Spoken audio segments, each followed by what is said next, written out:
There it is. hit the button. Push the button, stupid. You're live. Hey, hey, everybody. Hey, Zoppel. Hey, Hey. Miggy. What's going on, everybody? Happy Friday to everybody. Let me pull some of these lights away because I'm kind of washed. Ozathoth. Thanks for the follow. You followed while we were on our starting tune screen. Yes, Oh, yeah. yes. I'm almost immediately Oza. after a portion start.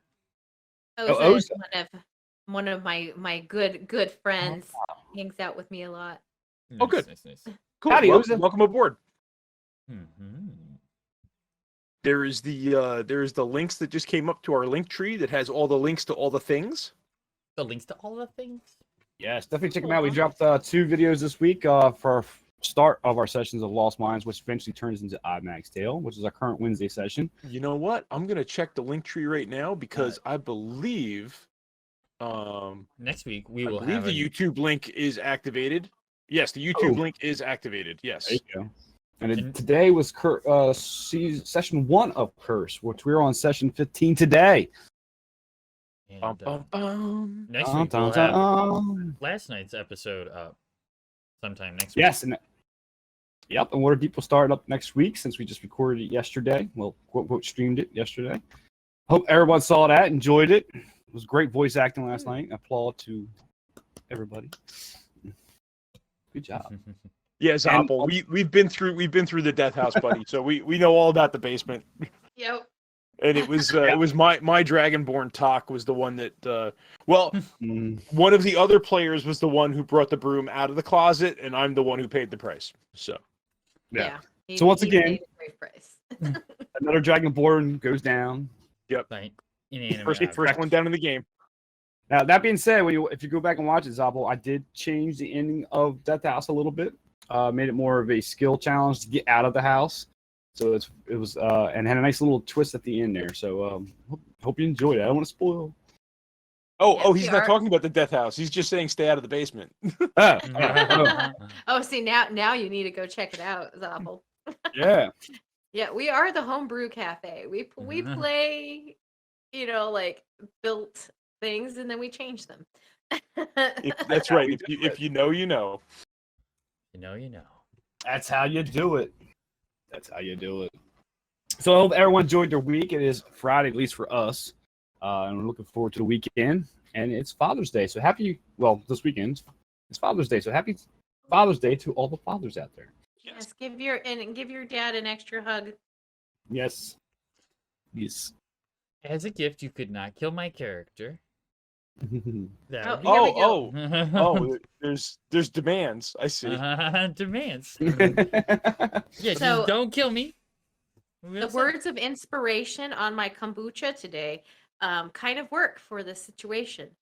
Step out of the darkness of yesterday and into the light of today. Ooh, interesting. The inspiration on my McDonald's soda says savor every sip. That's Okay. Indeed.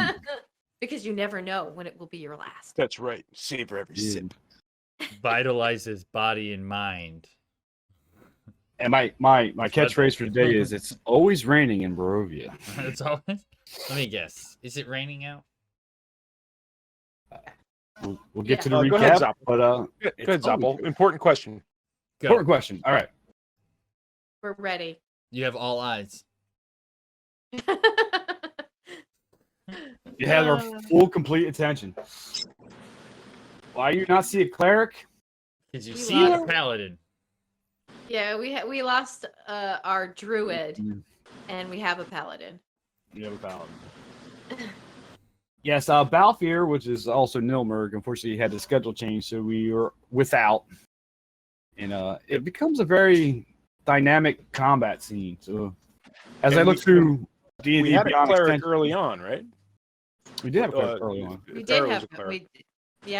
we also lost that our grave cleric as well. I forgot about Not the healing kind. Yeah. He trying to rework to become healer, but he is Oh, our wait. paladin's currently in a cult. that. Yeah. I Like, lead three the of 'em. cult. I lead the cult. Didn't you hear Yeah, as that I- I'm the deity? As I look Somebody through the said- D&D I'm a god. as I look through the D&D Beyond extension, I see everybody's basically kind of past halfway of hell, except for Zephyr. How's that happen? Because I'm always putting other people's bodies in my way. Zephyr has yet I to don't- take damage. That's not true. Not in this battle, yes, but that is not true in general. I've almost died so many times. Oh man. Yeah, Zephyr spent the last battle like I don't want to say hiding, but she was Hiding. pretty much in the back of the pack. You know, So- I was shooting arrows, okay? I'm not complaining. I'm just making an observation. And I didn't get tangled up in the vines like some other people. I give this squad give or take 10 minutes. Yeah. Well, they went toe to toe with Strahd. We That lost. We did lose. We lost. Killed me twice. Oh, we're still missing one, Talk, aren't we? and Talk died for the second time then. We're still missing a player. So yeah, healing's an issue, but we'll work through that. DM's helping out a little bit, and we have some goodies hopefully because we got 41 followers now. So we can, so we get hit. And we get emotes. We get the channel points where you guys can help out. Yay! Think of Hunger Games here. Yay. Hunger Games. Look at that. That's so Loaded. awesome. That's so exciting. We've I think this time last week we were in the at 30 or something. Yeah. Yep. It's definitely Yeah. going. Close, yep. Yeah, and we appreciate that for everybody. Thank you guys so much. And I see some new faces in here. It's good to see. Strahd is a bit of a pushover. I suggest walking to his courtroom as soon as possible. You can trust me, and you can trust me, your DM. I suggest I do want to be dinner. famous. Aw, dinner I wanted with- to do it for once. I was gonna get there. That's always so fast. He's so fast. I have I have the moderator page up, so all I have to do is just click the little circle with the line through it, and it bans them. So do Like, I don't have to I, go but- through. As soon as I see it, you've already got it clicked. Yeah. So fast. I'm just a super mod. What can I say? Man. You are. That's why you're like everybody's mod. I am. Right. Even a player is the mod. Applause. Applause. If you aren't in the mod view, you can click the name and the ban instantly. Correct with a right click. That's how I do it on mobile. Yeah, this takes one step right out of it. All I can do is just it's gone. Let me All right. check one thing. I just got a little bit of feedback. I think I didn't reset my voice settings from Tuesday night. Make sure. I did. Okay, I'm good. All right. So if everybody's ready, if chat is ready, we can come back with our recap of what happened last week. Let me get to the recap. All right. Well, where we started the session was Nim was peeking through the doorway into the basement, and she saw a few dark figures down there. Suddenly, a thunder wave bursts through the room. Nim hears glass shattering before the door slams in her face. Hearing the door slam, the group lines up down the stairs and prepares to go in. Talk in the front opens the door. Seeing the druid and blights, he rushes them with his battle axes raised, killing one blight. Tarnok follows him behind him, slashing at the druid with his glaive, killing her. Zephyr kills one of the blights with her sword as Talk kills the second with his battle axe. Nim peers into the room and shoots a couple of arrows as Tarnok and Zephyr kill the last two. They go up a set of spiral stairs to the second floor. Talk sees three creatures in a room at the top of the stairs. As they rush in to get her, Talk, Tarnok, and Zephyr trip over each other. Nim takes the opportunity to shoot an arrow at one of the vine blights in the room. Tarnok fills the room with magical darkness as the druid, hiccup, fills the hallway with tangling vines. Nim shoots blindly into the room and kills one of the vine blights. Talk, not wanting to step back into the vines, uses his axes to start breaking through the wall. More vines then grow out of the hole. Tarnok and Talk slash with their weapons and feel the blades sink into something. Soon after, the vines then disappear. Tarnok drops his darkness and steps through Talk's hole, attacking the druid. Her entanglement spell drops. now alone with the group, the druid does not last long once they all rush in. They search the room and find a key in a cabinet and begin to search the rest of the hall. In one of the rooms, they find a toy nightmare with the name Bucephalus carved into it, along with the tag saying, "Is no fun, is no Blinsky," the same as their dolls.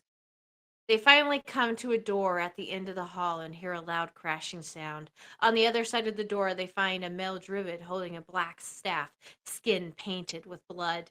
He is standing on the second floor of the loading dock next to a now broken winch. Nature bows to my every whim, for I have the vampire's staff, he yells in druid. They rush to attack when he slams the staff on the ground and summons 4 needle blights, but neither of him or the blights last long against them.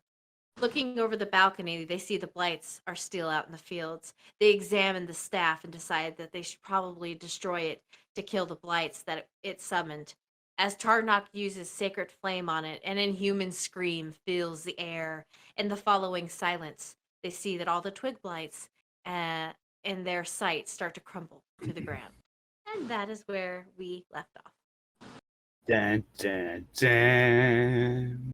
Exactly where you left off, right after combat.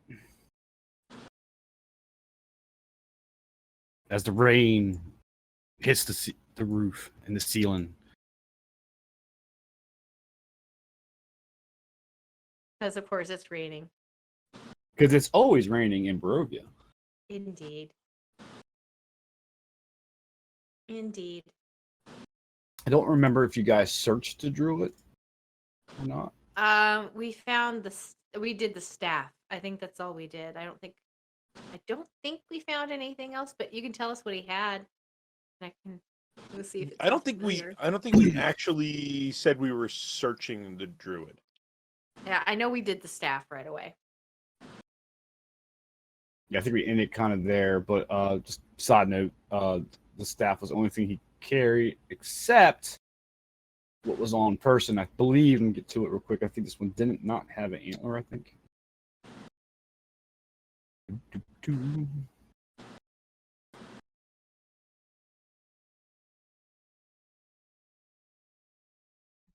I'm muted.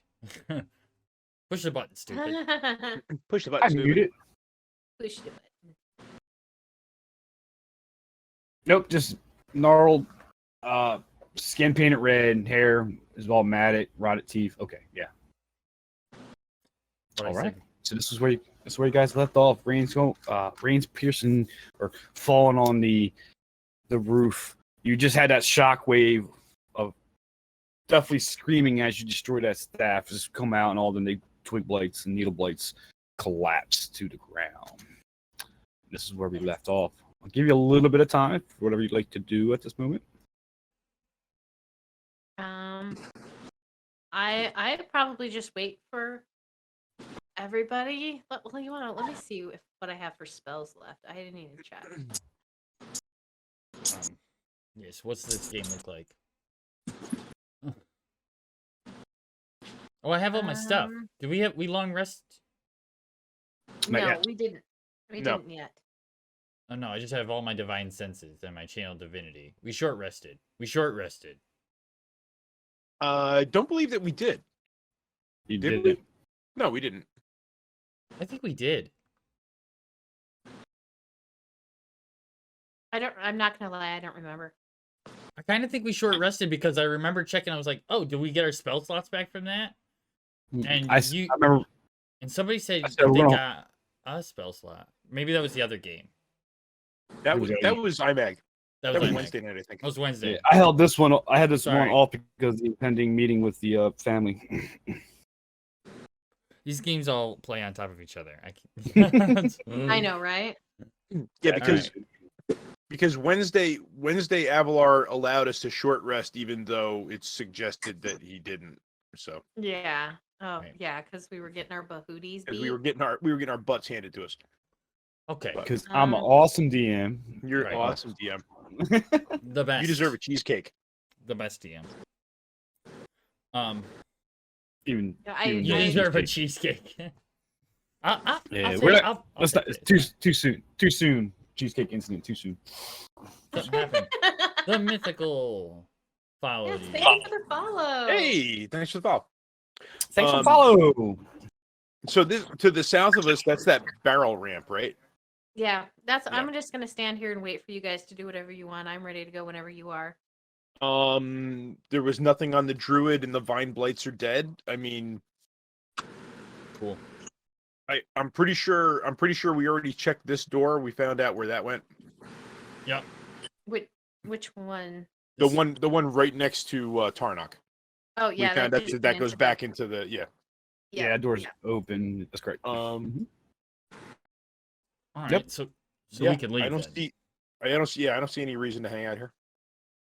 Okay, then so Go we'll take out away and our meet the family. right. So we take our minds away from the map just a little bit, because as you come out, you see the families coming up out of the broken down vineyard that was, because they obviously heard the shockwave that happened with the old man coming up in with his cane. It seems you have completed business here as the shockwave we just heard. What was that all about?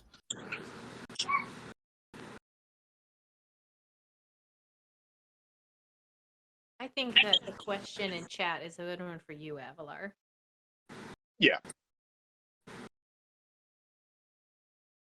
Let's go. Hi, everyone. Sorry, quick question. I've been watching a few games, wondering what is the difference between a normal campaign and a homebrew campaign. So, homebrew by nature is, well, it's in lack of proper term, is basically inventative. We invented it, or created it off the basic of the guidelines of the core rule books of 5e. That's what versions we're playing. A normal campaign is one that's pre-written. Now you might blend some of that, where you might change some of the pre-written content and blend in some homebrew content from an NPC or even some of the storyline. You even created a new map out of it or something that didn't exist out of the pre-written. So homebrew by nature is creating your world, creating your characters and things of that nature. And given the fact that our name is Homebrew Cafe, we're hoping to do a little bit more of that. And yeah, right now this is basically a published module, which is a normal campaign. But if Avalar were to, add different monsters, or a homebrew can be anything from just changing names and locations and stuff like that, or to just adding your own kind of encounters, like especially in a game like this, like in Strahd, it's kind of a sandbox game. So like it's a huge world with all different kinds of little side quests. You could easily invent a side quest that's not in the module and place it in this section.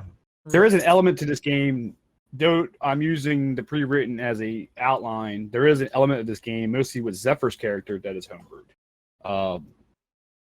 Just to keep some ties in from her backstory. So yeah, and that's kind of what a homebrew is all about. You kind of add and take away, or things of that nature. So you got your first ever one shot tomorrow, and it's homebrewed, and well, that's awesome. I hope you have a good time. Yeah. What Zoppel T said actually is probably pretty true. Yeah, that's probably more to the heart, but I don't like to be so broad with it. I think even just creating like Ed was saying here, that you just such a sandbox, but I can add a dimension to Barovia that's not pre-written. Right, but still be homebrew. Just as a how it relates to his one shot, Mythical's one shot. So yeah. Oh yeah. True. In context with that question, yes. Yep. Very cool though. I hope you have a good time. Yeah. I'd love to hear about it. I'd love to hear about it. D&D's great. Absolutely. Thanks for joining in. Yeah, and I always say there's a Discord in our exclamation point links that you can love to hear about it in our D&D section. Yep, there's a links panel down below too. You can go down and go down below and get the links there too. Don't mind the shameless plug. Yes. We shameless plug. It's fine. It's our channel. We can plug it all we want. That's If we don't do it, nobody else is gonna, right? Yeah. Exactly. So that being said, it's not the Homebrew Cafe Discord. Long story short, we were a bunch of creators in our own right from either Minecraft and different things. We got together, start playing Dungeons and Dragons, and it kind of just all settled to my Discord. We just haven't felt the need to go to Homebrew Discord just yet. Yeah. No, you're fine, Mythical. We literally just got started a couple minutes ago. I mean, it's fine. I mean, it might be a question that other people had, so it's very true. Okay, so the family came walking back up to the house. Yes. Correct. And the older gentleman, which you identified as Davian Markov, has walked up and so he mentions that shockwave. What was that? Unfortunately, the Druids seemed interested in destroying your wine. Indeed. They destroyed all of the bottles that were in the cellar, and our paladin here, Tarnok, has agreed if you will let us stay here for the night, to purify the wine that was poisoned by the druid.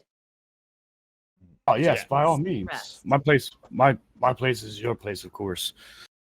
Fortunately, we lack the room per se, besides me and the kids' room, which are basically packed as it is, since he has 5 kids. But still, my place is your place. It is safer than sleeping with no roof over our head, as far as we're concerned. Indeed. And I wish I could be a better host, but obviously the Druids have occupied this for the past couple hours, and I'm sure it's a wreck inside. Yeah, well, there might be a few bodies, but all the damage was, unfortunate. But we were able to save most everything. Indeed. Everything. Well, we'll get cleaning straight away, and we can settle down maybe later this evening for a little supper for our gratitude.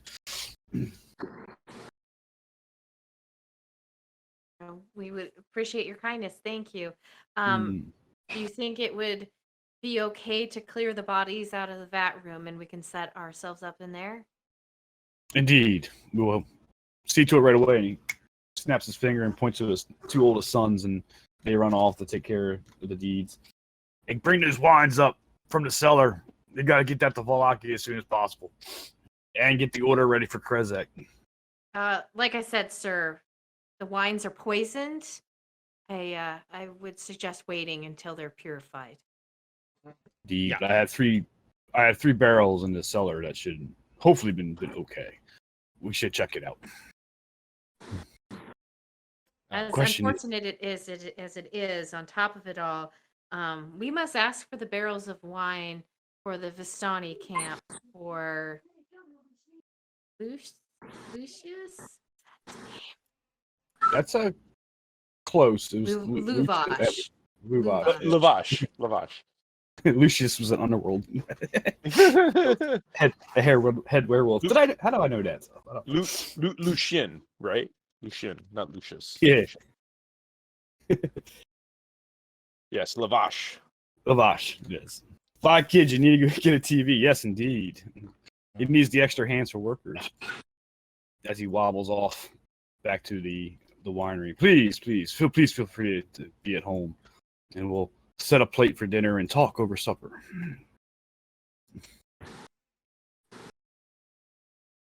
All right. Well, I'm gonna go help remove the twig light flight and the druid bodies from the room with the kids, I guess. Excellent. So you spend next early afternoon helping clean up, get things ready. And it's starting to come low and even. You guys are settled down in the vat room, and Davian and his wife comes over and basically sets some bowls up on. They don't have much of a table on the floor, and some cloth and basically some wine and some bread and cheese. They do have their own secret stash. Everything wasn't poisoned. He knows better than that. It's all the vats. He had some secret wine in the secret spots in the cellar that wasn't destroyed, which is what you see in the map down in the basement.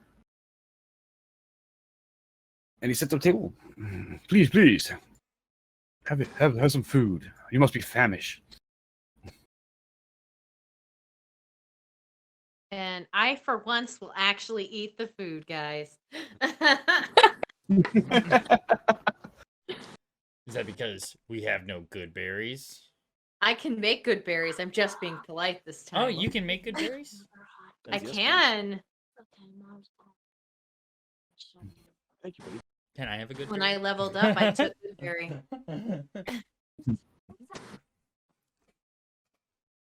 So tell me, Exactly. how is my son, Yerwin? Fine. I mean, distressed at the state of the government in his city. Well, Yes. yeah, of course. Well, everybody here in Barovia is distressed. They're distraught. Hence the importance of our wines to get out to bring hope and a little bit of light to the people. But I fear that we will never be able to make wine right now, even after the Druids attack and try to poison us. Why? What's going on? You see, the winery is known for its three wines: the Purple Grape Mash, the Red Dragon Crush, and the rich Champagne du La Stamp. But I haven't been able to produce that since 10 years. The secret's in the soil. The secret's in a gems that we have throughout the winery. You see, the wine is the lifeblood of Barovia. And years back, there was wizards that found it. It was founded by a mage whose name is buried, lost in the history. And he fashioned 3 magic gems, each one as big as pine cones. He planted them in the rich valley soil around here. These seeds, in quotation he gives rise to healthy grapevines which produce sweet, plump grapes. But even after Strahd curse settled over Barovia, these gems kept the vines and the grapes from succumbing to the darkness. Hence, as our family took over, because Strahd bequeathed the winery to a vineyard to a noble Perez family as a reward for the family's loyalty. Later, from an arranged marriage with our past ancestors, the winery and vineyard slowly became towards our family, the Toes, and been tended ever since. About 10 years ago, when my son, Jorn, was supposed to be on watch, but he was solely distracted by his betrothed, which is his wife now. Someone came in, snuck in, and stole one of the gems. Hence, we cannot make the champagne no more. So these years since, we've been working on these 2 gems.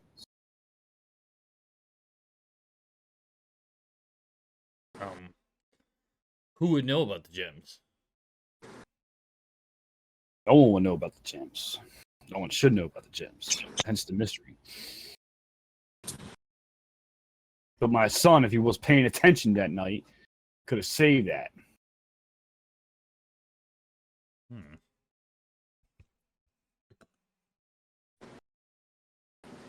But 3 weeks ago, we had another attack from Baby Lazaza, Baba Lazaga.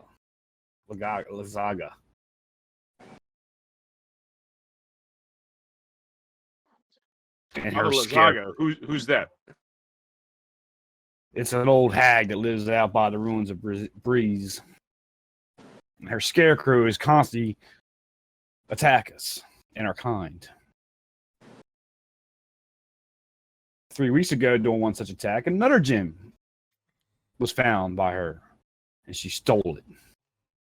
I believe she's in possession of it still today.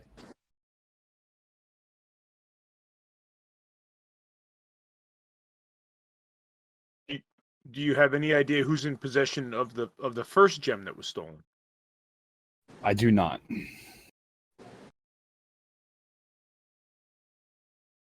That one's a mystery. And where is Baba Lasaga? She's in the ruins of Brez. the river town. Perez. Perez. That place has such a dark past. Is that the city that was destroyed by Strahd with a flood? Indeed, you know of the ruins, Perez. Only it's a story that we heard. Yes, indeed. It was a town that Strahd wiped off the face of the map, if you will, by flooding the river nearby because of the killing of his obsession, if you will.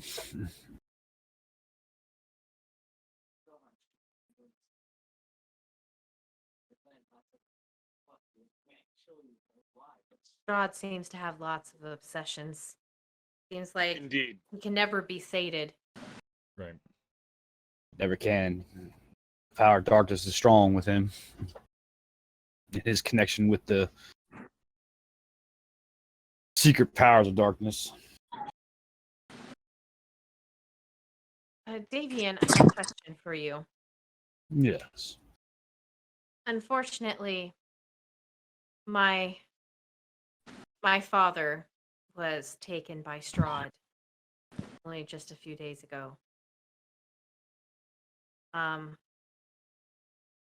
He was in possession of a map of the lands of Barovia. We have since found ourselves lost without it. Did you happen to be in possession of another map? I believe I do. Let me go up to my master bedroom and see what I have. So he heads upstairs, goes up to the left side balcony. I don't know where you guys are looking at. Down here. Okay. But yeah, he goes up to his master bedroom, comes out, and he produces basically a charcoal kind of a drawn map of the lands of Barovia. And I think I had that handout I gave to Belfier. I think you guys still have that, I believe. Or is it only Belfier? I can look and see. I'm sure we all have it. It was just Balfour was the one that was carrying it. Gotcha. God's letter. And Yeah. Mill. Yeah, Yes. I'll show the players I got so it. the chat can see. So it's kind of a crude drawing. I can't guarantee as he speaks. I cannot guarantee the scale of these by miles per se, but it gives a pretty good layout of where everything is in our lands. That will Thank do you. nicely. Thank you. Indeed, indeed. That brings us. Where was I with our story? There's. Where is this? Where is Perez on this map? One second, because let me check something before I give that answer. Fine.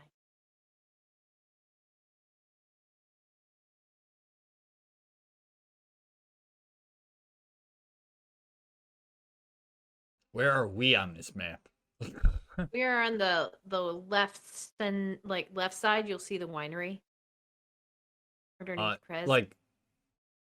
Below Kresk? Yeah, Oh, the farm with the grapes there's next grapes. to it. There's grapes there, yeah. Yeah. Okay. Yeah, that's where we are. Yeah, you're right there where it says "you are here," as he points and looks at you.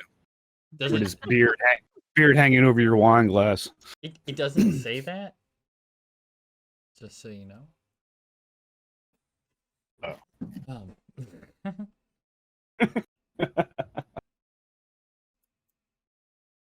I need to get back to him. Oh shoot! Come on now. I was just there.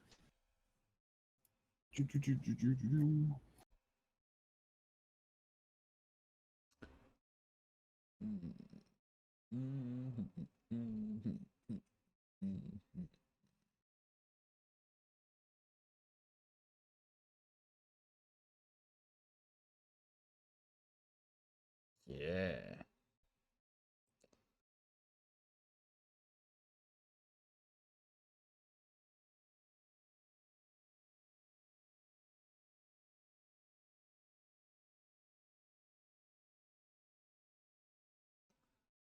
And let me check your map real quick. So tomorrow we will need to pile all of the poisoned wine in like a 5-foot sphere. just FYI. There's like 4 vats of it. Okay, I mean I'll be able to, as long as we can fit that in a 5-foot sphere, we can all do it all at once. Well, it's just gonna take more than one shot. What we need to do is we need to at least purify enough to take with the Voshes with us.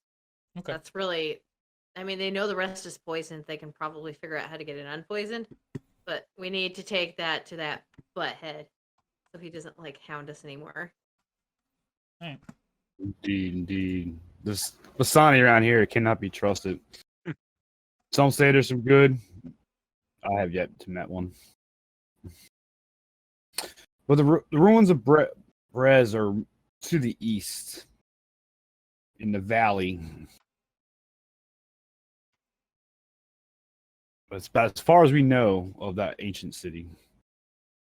Because he was lost to the jungles or to the woods long ago, to the forest.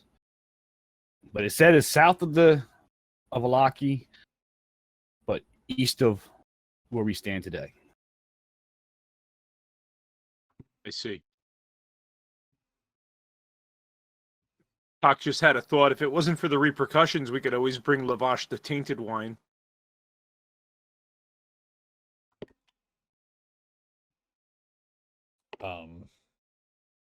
I would not recommend that. I did not say it was a suggestion or a good idea. I just said that it was a thought that passed through my head. I mean, it's not a problem curing it. It's just a matter of how many spell slots do I want to use. I have more. There's more concerns than just these bats alone. These will be the last of the wine if I do not retrieve these gems. But there's 3 in total.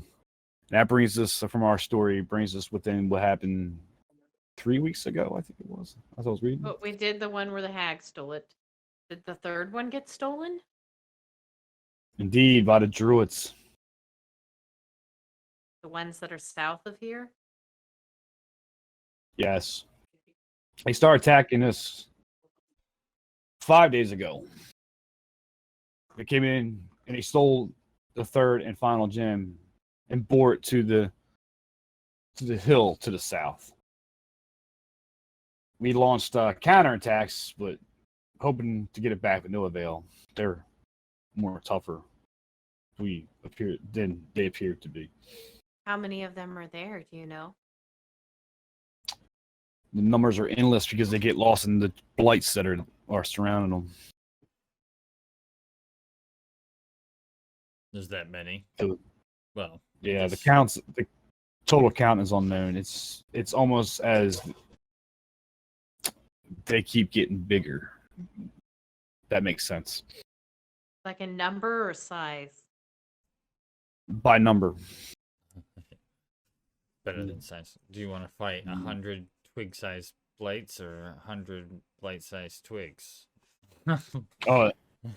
Twig blights be same, but also the Druids themselves are growing in numbers. The Druids have a long history here in Barovia. They used to worship their nature gods, and then they started to worship Strahd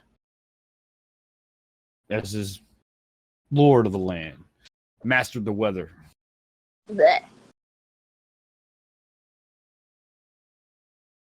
Strahd, for some reason, occasionally visits them.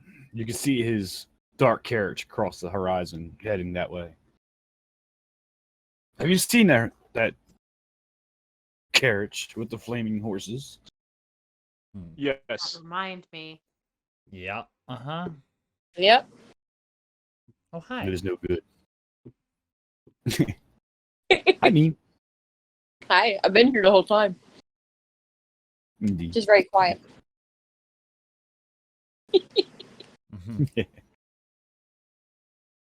Well, at least we have a map again.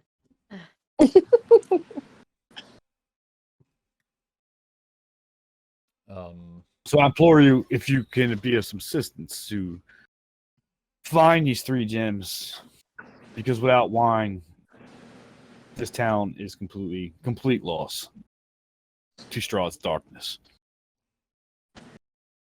Have you ever thought about mead?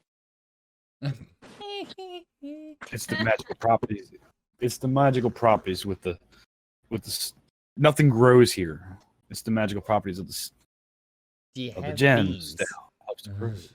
Do you have bees? We have no bees. Alright. Or barley, or wheat, or honey. This is all we had. The gems appear to be spread in 3 different directions, or we have no idea where the 3rd gem may be. What did the gems look like? They were the size of pine cones, and they glow a green light.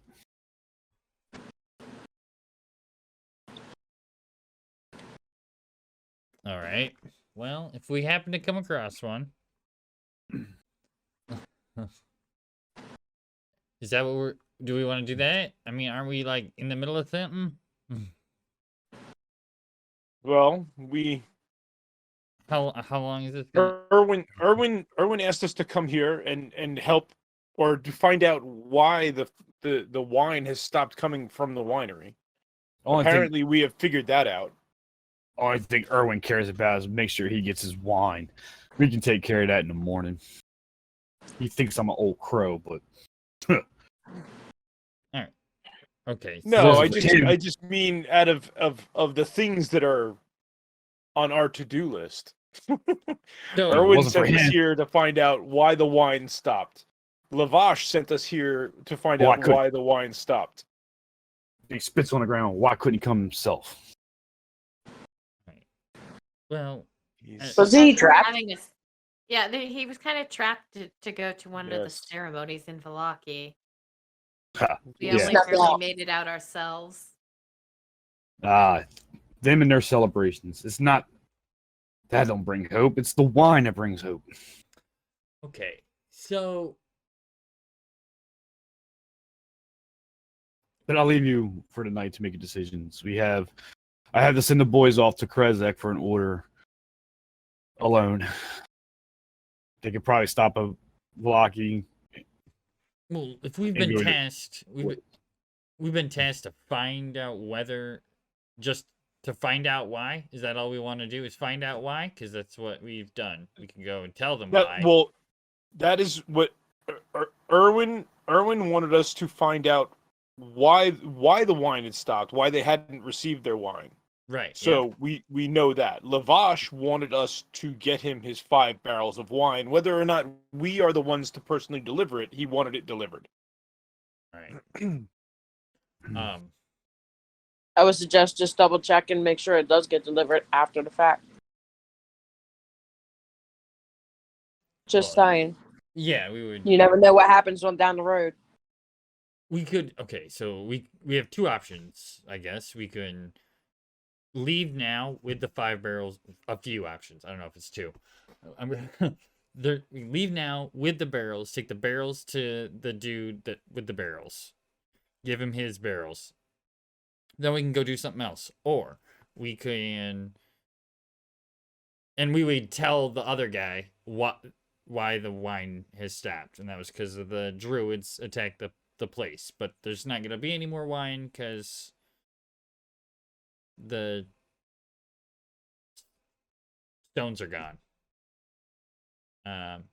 So, or we can send the barrels and go look for the stones, or we can keep the barrels and go look for the stones and come back once we find the stones and take the barrels. But that would make it a slower barrel delivery. If I'm understanding, there are enough barrels in the basement for Erwin and Kresk. Yes. Correct. I have 6 barrels. Still good. Still So- good. Fresh to go. So if if your boys take the delivery to Kresk and Valaki, they can always pass word to Erwin and let him know what happened here. The 5 barrels after the vats are purified, the 5 barrels could be taken to Lavash when they are ready to go. Right. That would open us up to retrieving the gems. Right. yeah, We don't necessarily have to be the delivery service for the wine. Okay. As long as we get paid for it and not somebody else, that's fine with me. But I can implore you to send my 2 sons out to Krezek in this time with the Druids attacking and threat of that. I implore you to escort to Krez. Okay. So in this case, then, if he's not willing to send his sons, which is fine, it's not safe. We understand. No, I send Vampires. them, but they'll need to be escorted. I can send my Right. ravens as You- well. You can't. You're not gonna send them alone, though.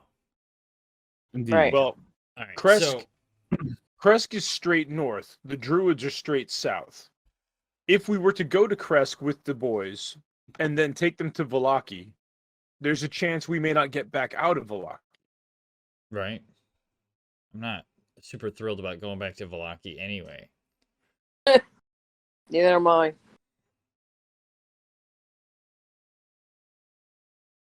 So I have a question, not as a player, but as a person.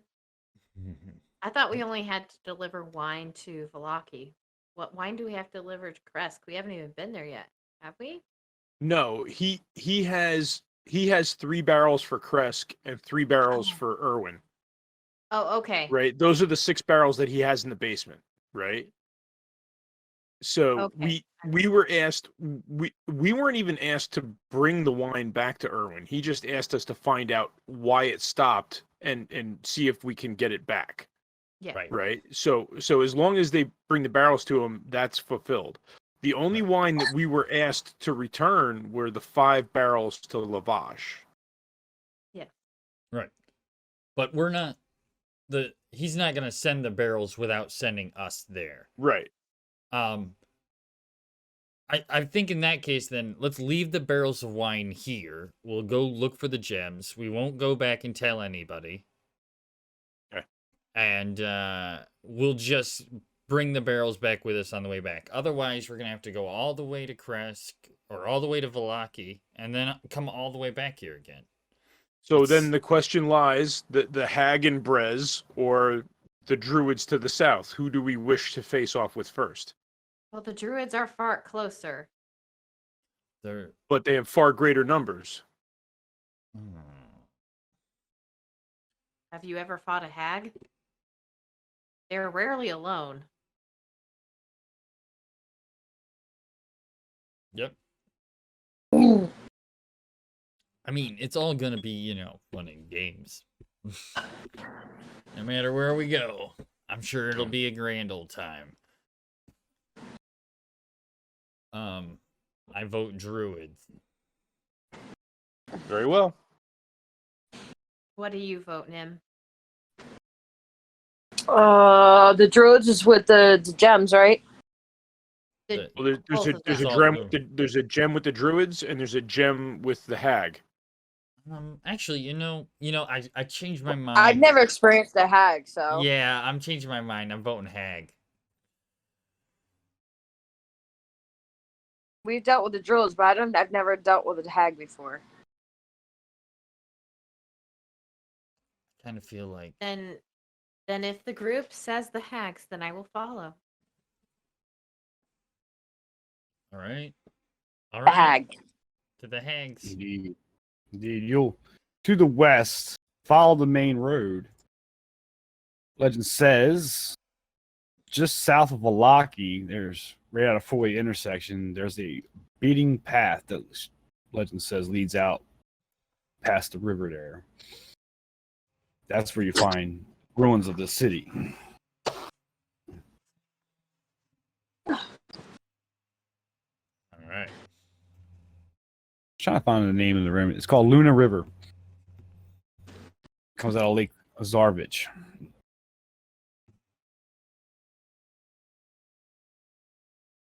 Awesome. Luna. So Awesome. that's going to send us back basically the way that we came, and then that's- turn south near Valaki.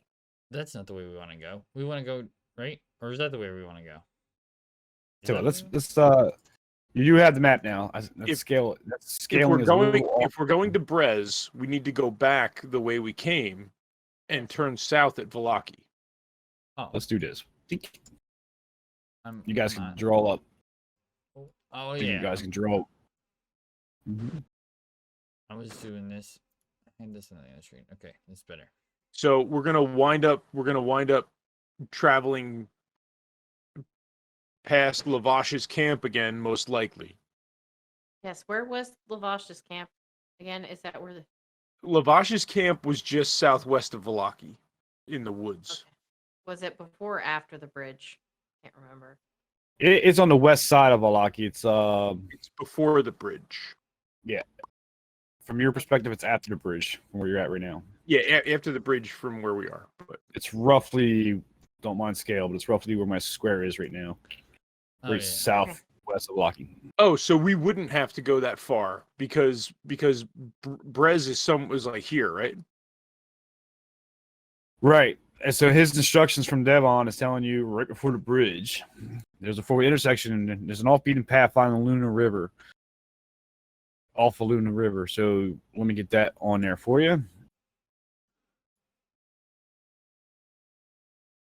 Luna River. Okay, so we wouldn't have to go past Lavash to get to Brez. No. We're going down But here. it might be. Yeah. I mean, you as see awful see as the it see the sounds, ruins right we- here? As awful as it sounds, we yes. may have to stop at Lavash's camp in order to stay the night. The trip. Actually, that's not the ruins, actually. Oh, okay. The trip this way is not the way we should go. What? Straight south? What are you talking about? Where are Well, you? he I said didn't that see what he you said drew. that isn't the ruins. That isn't the ruins. That was my mistake. Okay. I don't know how you can delete that, but that's cool. That, as Devon says, he points to the map, is the heart of darkness. Oh, good. I love things called that. It's Yes. it's my favorite stuff. No one goes there. Those that Why? have never came out. I hate to say it, but the Druids seem like the smarter choice. They are much closer. It may Can be we- a harder battle, but Can we invite So- the druids there? Just for a little metagame here. Just for a little metagame here. This is actually a mountain valley. That dashed line is kind of like a topography. It's up on a kind of a mountain cliff. You won't be able to Right. see it from if you made a right fall in the river.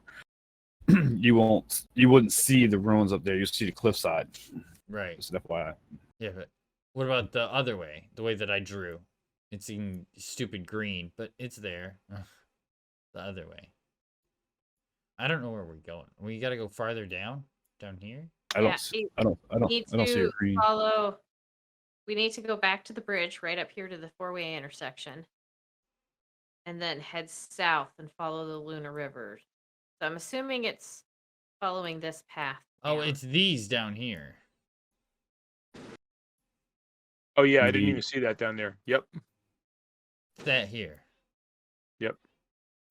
And Okay. this is all mountain range. So Right. like this is all like Mhm. cliff face. Okay. Okay. Yeah, it's a little valley because from a topography map point of view, you got It'll be down in the hole. high elevations like here, and then you have the Mount Kazlik. I hope I'm pronouncing that right. Let me get that on the GM. You notice from the map as you're having this conversation. Get that out. Doop, doop, doop. So that's the highest peak on the south side. Of course, you have one in the north, which is, I think you already know that, where the mysterious wizard went.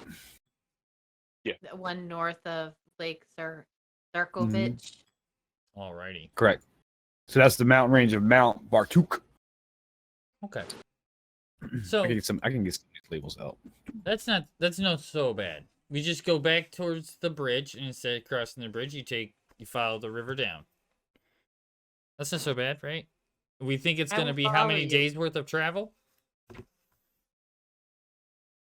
It Well, it took was- us a day to get from the It was a Vistani camp. day and a half to get here. So, well, no, a day, right? Because it was just from the Vistani camp to here was a day. Yes, Correct. but we rode our horses. Hmm. We're riding our horses now. Right. Yes. That valley really is rough terrain. I will put another day's worth of travel to get down that far south. So you're saying 2 days or longer than 2 days? About 2 days. So we definitely would need to stop Rest. and sleep. And I would prefer not to be in the woods when we do that. Unfortunately, I'm not welcome in the Vistani camp, but I can find a place to sleep there. Well,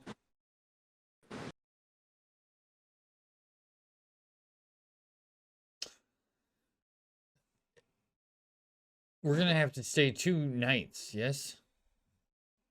No, just the one night, and then we'll get down to the Well- ruins. We'll get down to the ruin for another night. Hopefully, there's somewhere we can stay there. Hopefully. All right. As the Well- old crow, if you will. If you excuse me, I will put down for the night. Any help I can give in the morning, just ask a question. But it's past this old crow's bedtime. All right. Old crow. As his and his family goes off to tuck in for the night.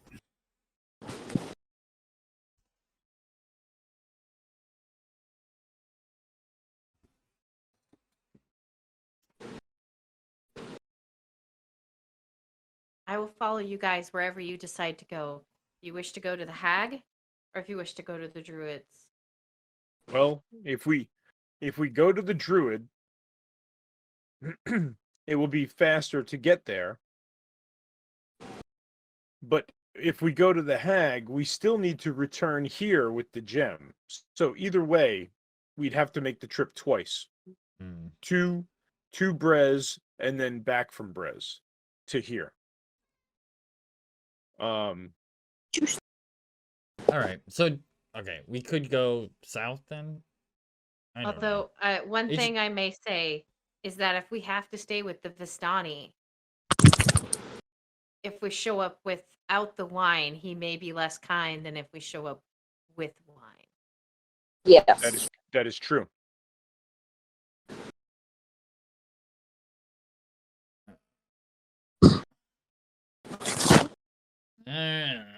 All right, let's go south first. South to the Druids, I believe. Yep. Yeah, I think let's go there first, I guess. All right. Then I perhaps suggest that we all go to bed if you guys are finished eating. Yeah, I'm not gonna say let's Yep. leave right now. let's go to sleep. I mean, if you want, you can head out now, Tarnot. Have fun.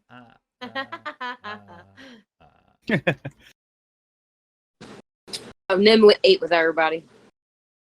Okay. All right, you guys finished up your meal. You guys settle down for the night. With the swarms of ravens and things of that nature, depending on how you feel, if you want to set watch or not, but you have ravens at your watch too as well. I can sit up a watch because I'd like to take care of my weapons and stuff. We've been through a couple of really tough scrapes, so. All right. I'll take Fire a watch stand. as well. Okay. Same. All right. And with that, Everybody else did. all right, 10-4. You guys are going off a shift. You also got your ravens watching you, and that's still up on the ceiling area. With that, you guys get a long rest as morning approaches. And it's still raining. Even though it's dawn and it's supposed to be sunny, it's heavy rains with dark clouds. Of course it is. And I'm The prepping my only sounds of spells. birds or the ravens are above your head. I'm preparing my spell. Purify food and drink. What am I getting rid of? The boys start coming down from their rooms to set off to their task for the day, which are starting to pull up the 6 barrels, load up the carts on the outside there. Davian's up with some of new folks you haven't seen before, but you get a sense they're part of the same brotherhood, if you will, and are starting to fix the winch that collapsed and things of that nature. As the wife, and I can't remember her name without looking it up right quick, is bringing you food, cheese, and water. Yay. Sorry, couldn't be much more giving as a host, but we're kind of lacking at the moment. You've been more than hospitable. Thank you. Thank you. Quite welcome.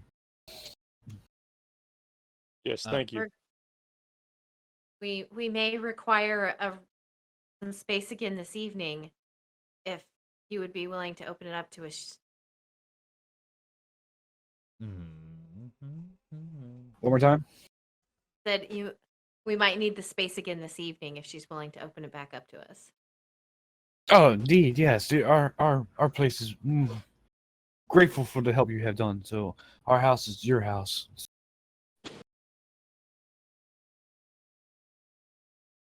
Thank you. Quite well. So I can do the whole purifying of the food and the drink and the thing. If they can have some stuff, some barrels that is poisoned, I can cast that at some point in the morning before we leave. Well, it is the morning, and you telling her, and that'd be much obliged. That's all we have left. We can at least do, well, I guess maybe 1 or 2 more shipments after that, without the gems.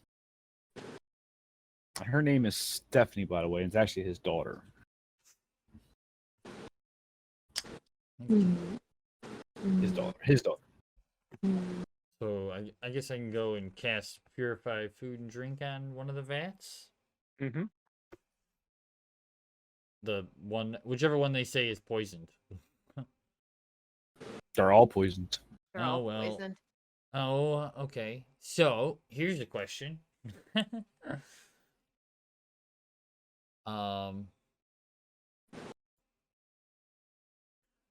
There's 4.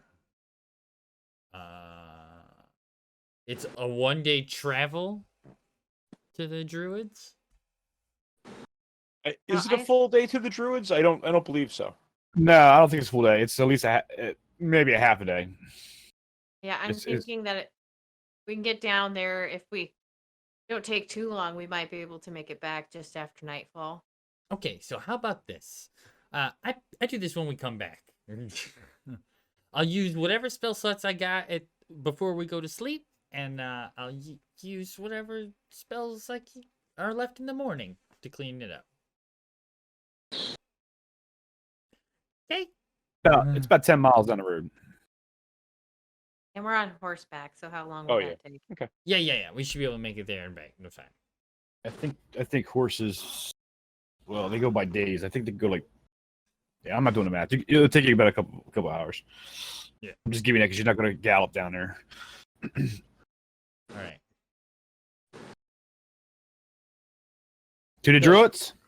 The Druids. To the Druids. Yeah, I run Curse of Strahd a little bit more gothic and horror-like and a little more of a tense thing. Everybody's kind of on eggshells, hence the tension and the seriousness. Tension. Yeah. And Strahd is always looming. Because how long has it been since you met Strahd? As you guys start. I looked it up. It was April. Let me see. Oh yeah, That it was long, huh? April. Been a while. Yeah, it's been since the beginning of April. 10-4. Zombie owl So that's- bears. So you're not going to do the purification until you get back, correct? Yeah, I'm gonna wait. Okay. Save my So you guys load up spots. your horses. Donovan and his family, more so his son-in-law, and which is, I think you've been introduced. Actually, I said you didn't recognize him. I think you were introduced when you first approached. His name is Dog Tamasku. Woo. Adrian, his eldest son, and his youngest son Elvar are loading up the wagons. I'm gonna give this to you in a shot, Corgi, so you can write down for notes. He's fixing the wench that fell, and which we call are loading up the wagons on the 6 barrels as you head off to the south. Nice and quietly, down the path between the Salvic roots. The winery goes away to the north as you head to the south. Follow the path.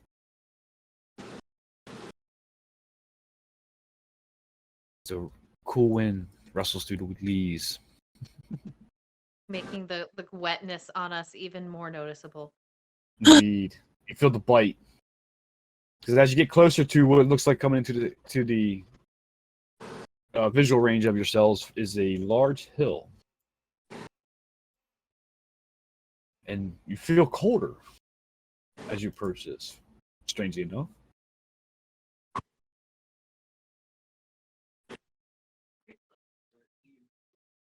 And there's a trail through the thick... I have a dire corgi right now. Right. And a trail through the thick woods leads to the hill covered with dead grass. And cornice of black rock, dark, ominous clouds gather high above. It has been building, and a single bolt of lightning strikes the hilltop. West of the hill, the land, the woods, and the sky vanish behind a towering wall of fog. Oh, great. And let me get you to the map Oh, that I have prepared. fantastic. We need to take a potty break before we start. Can I turn around now? We're just gonna turn around and we're gonna walk right back to where we came from. That's good as a hag now. So yeah, let's take a quick 5 minute. Just so you know. Let's take a quick 5 minutes. That allows me to put your characters on the Okay. map. I hope you can see it all right. But the lightning strikes the hill, and Nim's like, that's a nope. Yep. It's a great big no. Not going there. Not gonna happen. All right, let's put you on right here. You guys All right, set your Zoppel. march order. Let's take a quick 5 minute. And yeah, we'll get back at it. Oh, everybody go pee and come back. Just stay Yeah. here. Oh.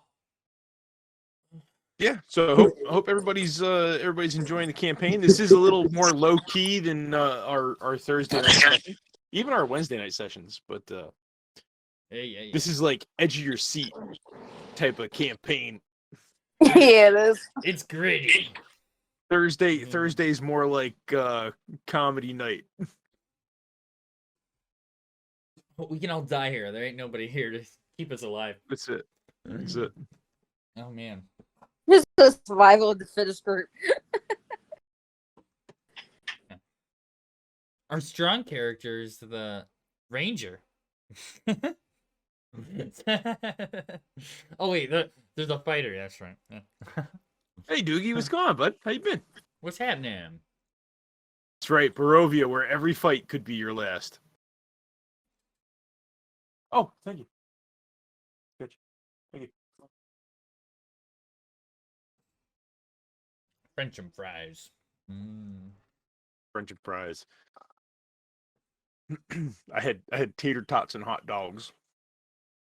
Hot dogs and tater tots. I had cheeseburger and French fries. Oh, nice cheeseburger. We had the same thing, only not the same thing. Yeah, the same thing, only different. Exactly. We could have went to the same party. Nobody would have noticed. That's right.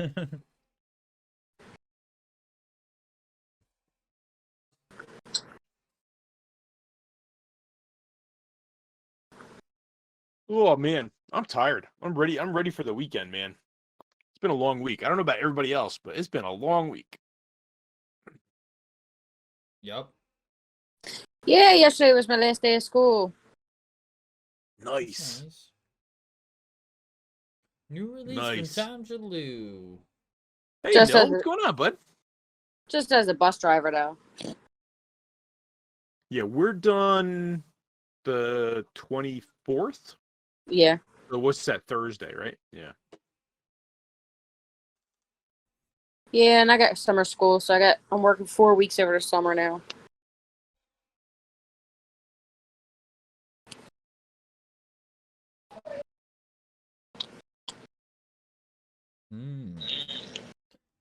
I spent my whole week like cramming for a D&D game. Yeah. Oh, thanks for the follow, Doogie. It was You like got followed. We're up to like 43 studying now. for a Woo-hoo, final. getting closer.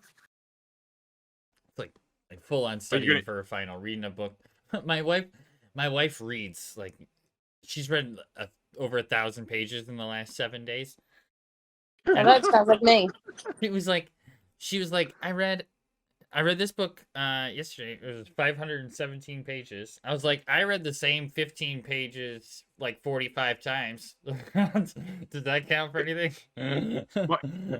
My 9-year-old, right? So like we'll go to the store or whatever, and he'll ask for like the newest like a lot of the stuff that he reads is graphic novels, right? To be fair. But Yeah.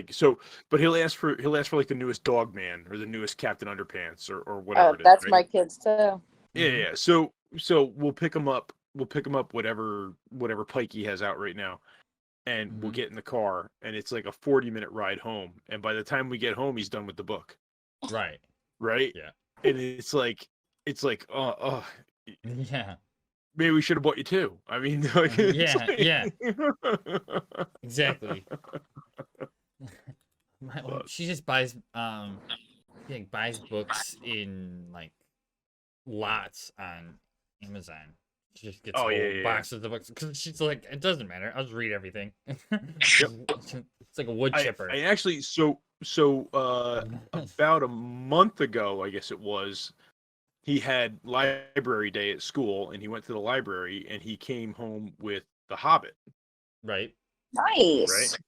So I was like, oh, that's a pretty ambitious read, but if you really want to do it. So he wound up reading like maybe the first chapter of it, maybe the first 2 chapters. I don't know. He didn't get very far, but he was reading it, right? So since the end of the school year is coming up and he had to turn in the library book, I bought him his own copy. So now he has his own copy, hardcover of The Hobbit. So he's excited about that. That is cool. But, That's which will probably give me the opportunity to reread it because it's only been like forever. So I tried reading it a million years ago. Yeah. I made it like halfway through and then like got sidetracked doing something else. And then I stopped reading. That's pretty much where I was. Yep. So like, but that's the only time I've ever I never made it all the way through. So it's like good movies. I'm sure the books are great. Have you ever seen the cartoon? I've seen the cover of the cartoon a bunch. Oh, all right. You should definitely go back and watch the cartoon. It was very, very strange. It was very it's strange. I should watch it. Like it's yes. not good. Yeah, oh no. I'm not saying it's not good. It's just, like if you like Ralph Bakshi is the, it's a very strange, it has a lot of psychedelic effects in it, like a lot of silhouetted with like fiery overlays and stuff. It's a lot of cool stuff. When Like was they it have made? Is it an 80s cartoon? early 70s, early Early 70s, I 70s. believe. Yeah, Yeah, 74, okay. Yeah, yeah. 75. What was it? 80s Dugoff? I don't think it was. It was Well, 70s. as soon as you said, like as soon as you said psychedelic and like red fire and stuff like that, that's like that's an 80s cartoon thing. It's like a solid 80s. But even but it may have been before in the 70s. 1977. Yeah, 1977. It could have been a little early. Yeah, because it's a They movie. It would used be before TV cartoons. Yeah, they used a lot of so a lot of like the evil minions were they were actually like archive footage of like Nazis charging battlefields, and they had like the horns drawn on the helmets and stuff, and they were like overlaid with flames and just silhouetted. It was really weird. Like it was crazy. Yeah. Nil. What's up? In What's chat, up, Nil? What's going was on? in chat. I'm ready. I'm back, by the way. And then There's just like- Lord of the Rings was later. Lord of the Rings was 1978. Mm-hmm. All right, everyone back. Nil, good to see you.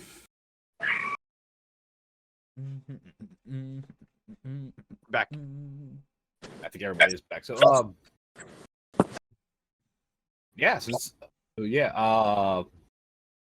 to get back into the mood of things. Hills struck by lightning, surrounding areas being filled with fog. Sounds great. Correct. Nim's looking for a hiding place. Hiding place. That's right. So as you're trotting down with your horses, cautiously, the trail opens up. You see the large hill in front of you on top, surrounded by a stone wall, I believe it is. Just boulders, ringer boulders. And dark, ominous clouds gather high above you, and a single bolt of lightning hits the center of the hill. West of the hill, so west on the map, the land, the woods, and the sky are vanished behind a towering wall of fog. As you approach. I'm gonna get off my horse and kind of like snuggle it into the woods a little bit. Yeah, I'll do the same. All right. Yep. I'm hiding. All right. She's still on her horse. She's got the strands of its mane like pulled up, and she's trying to hide behind it. All right. As you guys rope off your horses and whatnot, we'll put this from what you. By the time you got your stuff ready, got here, it's probably now about early afternoon, midday. As you examine the features around you, there is a trail roughly around here that breaks off and runs along two concentric rings of carnets that encircle the hillside. Each carnet is 10-foot high mound of slimy black rocks. So what you're seeing here are like slimy black rocks. Ew. And it's what like loose rocks in a pile, or like one large stone that's just slimy black. It's big rocks. Big rocks. And they look like they've been there for years, if not centuries. Okay. And Gotcha. they're black and they are slimy with wetness and algae and moss, if you will. Each of these is 25 feet. Are we counting it as that? So it's measuring it as. That should be 1 square is 50 feet. Is it not doing that? It's doing 25. One square is 50. Yes. What? No. It's saying 1 square is 25. 2 squares is 50. I'll fix that right quick. No, because No, one square is 50 feet. 1 square is 50. Oh, I'm seeing big squares. We're good. I'm Yeah, not seeing each- square. All right. each So square's 50. Okay. it's a long ways. It's a long ass ways. Got it. Uh-huh. Mm-hmm. What? We just see the rocks and fog. Mhm. Yep. We just gonna sneak up the road, guys. At the plan.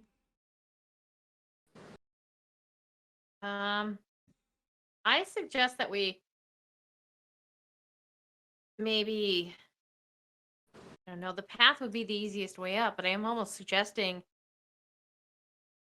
I don't know. He said that there were so many druids and blights that you couldn't see anything, but did you guys see any of them as we approached?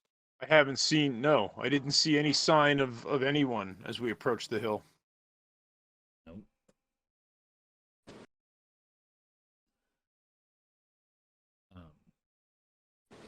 Let's see. So I almost feel like walking up the path is almost like a trap. Yup. Probably. We're going to fight against an army. It's pretty much what we're gonna end up with anyway. I think. Would perception be good used in Granted- this type of thing? We don't necessarily have to fight. I mean, if we can sneak, we might be able to find the gem, take it without a confrontation. But where to look? I assume at the top of the hill. I mean, one could assume that's where it may be, and it's probably on somebody's possession, to be honest. Somebody's person. Okay. Well. If we're gonna sneak, I should probably take off my armor.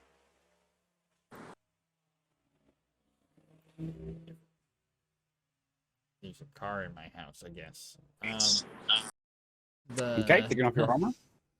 I think I might have to if we're gonna try to sneak in here and steal a thing and Or do you and I ride in and let the two of them sneak?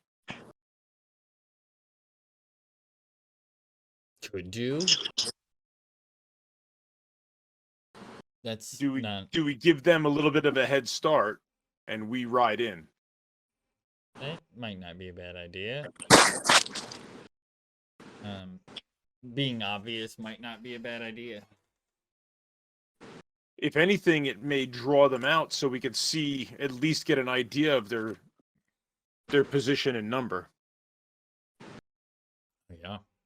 Of course, we would be in the middle of it. That is true. And the point of Well, I sneaking mean- in was to sneak in and not have to fight anything at all. In hopes. That is true.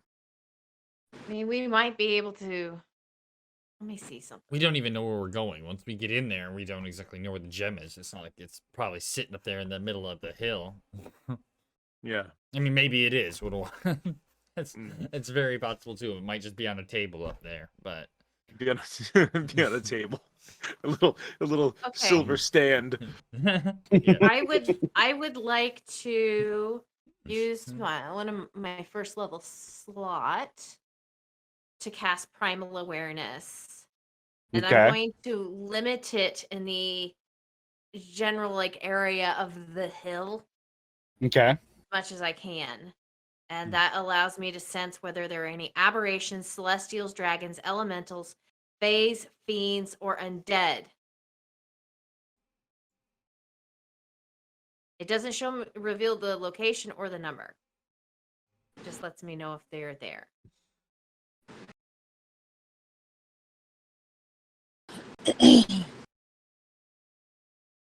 You feel the sense of undead and fey. Oh wow. Okay, I'll tell everybody. There's undead and fae, at least somewhere around this hill. But then again, in Barovia, everything's undead. and or possibly fae as well. That is true. Undead fae, the mixture of the bunch. I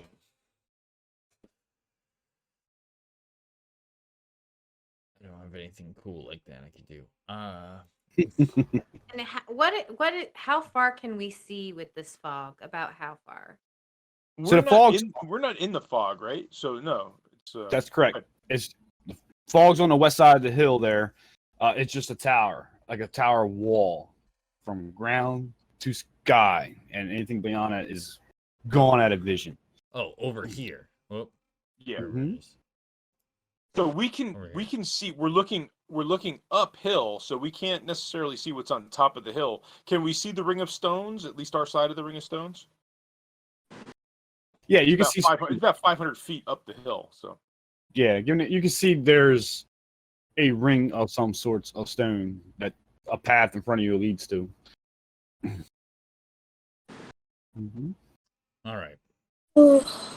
and I don't know if it's said or not, but approximately how high is this hill? Like, is it a steep hill, like a large hill, or is it just Yes. a mound? Oh, it is steep. Yes. Okay. It's pretty steep, yeah. So if you take a measurement from, let's see, I think it's spacebar, right? Yeah. So it's probably about 700 feet, 725 feet. Oh, that's pretty steep then. Mm-hmm. 45. Like a 10% great. grade, Yeah, I like- think. like 45 degrees. That's 1 foot for every foot moved. That's a decent climb. 45 degree, yeah. Okay. Let's Perhaps Nim and I can sneak around to the west side and see if we see anything around that column of fog. We can stay on the edge of the woods. Okay, you can do that if you like. Okay. thinking. All right, so you go up. So that's you and Nim. What's Doc and Tarnak doing? Do we want to ride in or do we want to sneak in? I mean, The plan was to sneak in to not. yeah. to- I would wait until we see if we see anything. Okay, we'll wait. Or You guys stay back We're gonna stay to the tree line. to the tree line. Yeah. So like we're that one right here probably. That good? Yeah, that'll work. Let's say there. Give or take. Put it that way. All right. You're looking. So you sneak. I'm assuming you're sneaking, right? Yes. All right. Let's go ahead and do a stealth roll. I had a puppy dog fall asleep on my hands. Yay for puppy dogs. Dog.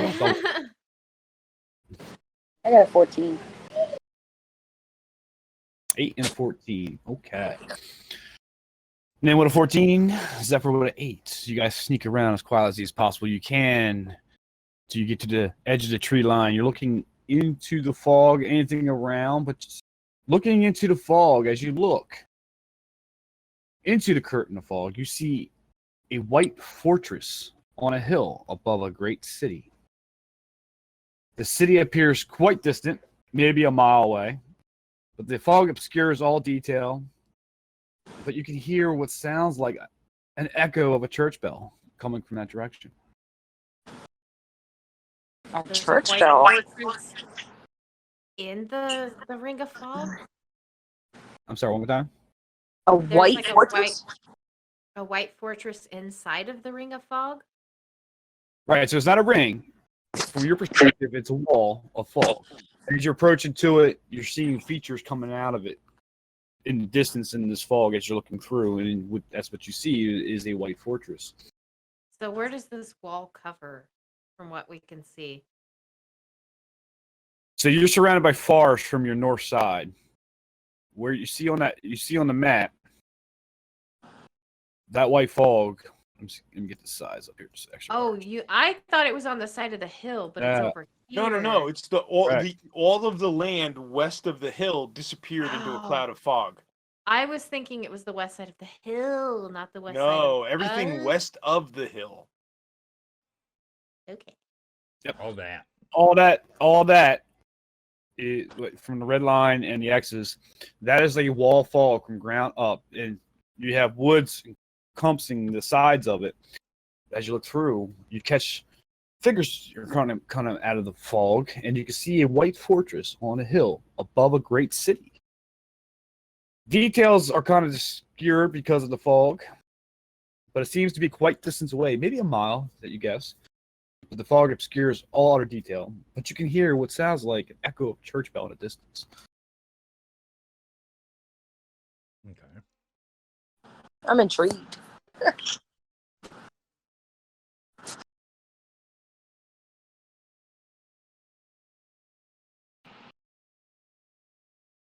Okay, I guess we go back, or what else? Do we see anything on the hill?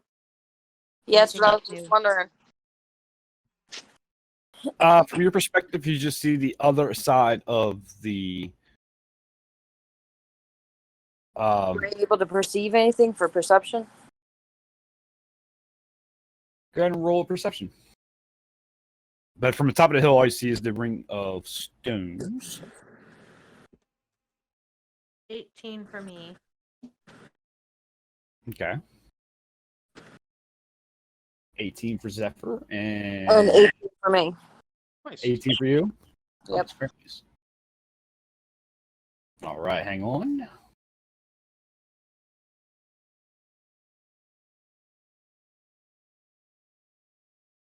I lost it.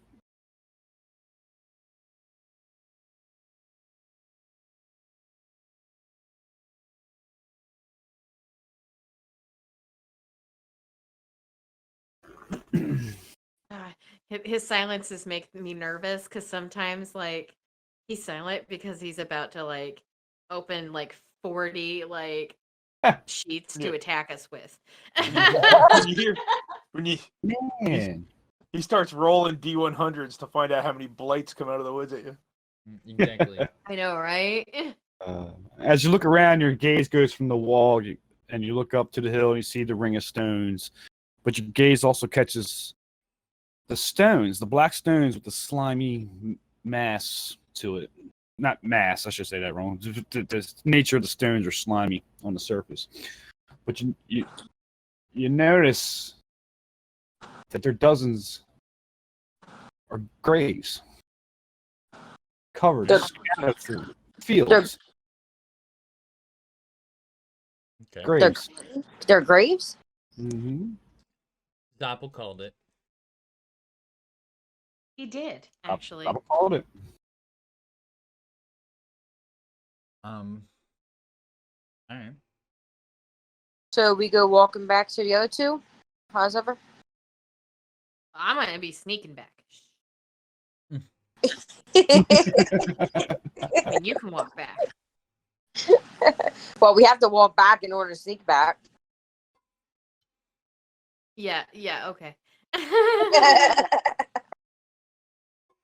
All right, go ahead. You can move your tokens back if you like. 15. 15?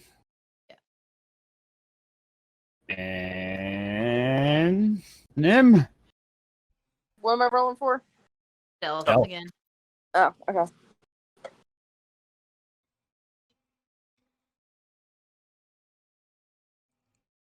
Oh, 26. Nice. Oh gosh. Fine. Holy poop. Nice. I lost track of her walking. Right.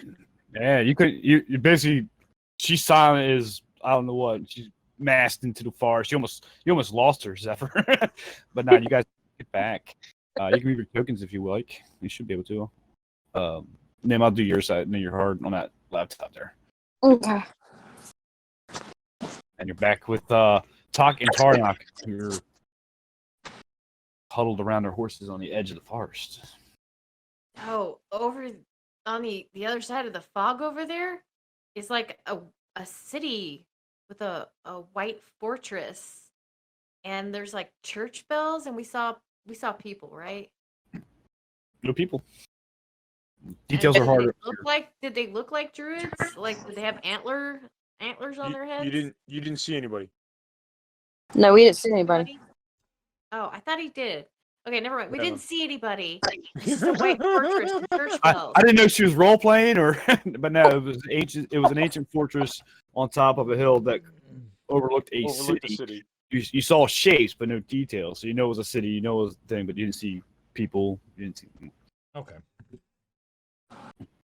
Did you see a And gem? church bells. I did Didn't not you see a s- gem. Okay. But Or- we did kind of notice that all these gross rocks are kind of graves. So I don't gonna- think we should not disturb the rocks. No, we should not. Don't disturb the water.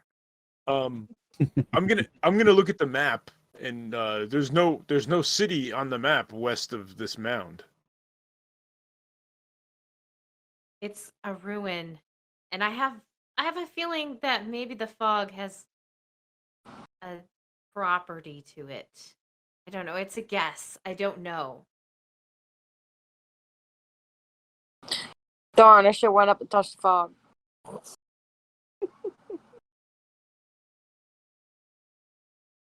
Just saying. Maybe Strahd gave them some sort of powers. I mean, Unless he it said was. that Them he who? could The visit Druids? them. Yes. All right. Well, do we think we should go to the center area? I mean, we can walk up the hill. I did not see anything, but like I said, do not disturb the rocks. All right. Well, I don't plan on disturbing the rocks. We had undead come from here, you said, right? So, Yes, and Faye. So let's slowly walk to see what jumps out at us. Do And we take know care if of it if it jumps. Twig blights are the blights Fey considered Fey? Yeah. I consider them. I consider them. Yeah, I Okay. think they are. All right then.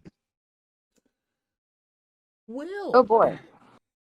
let's walk into the Fey and undead pile.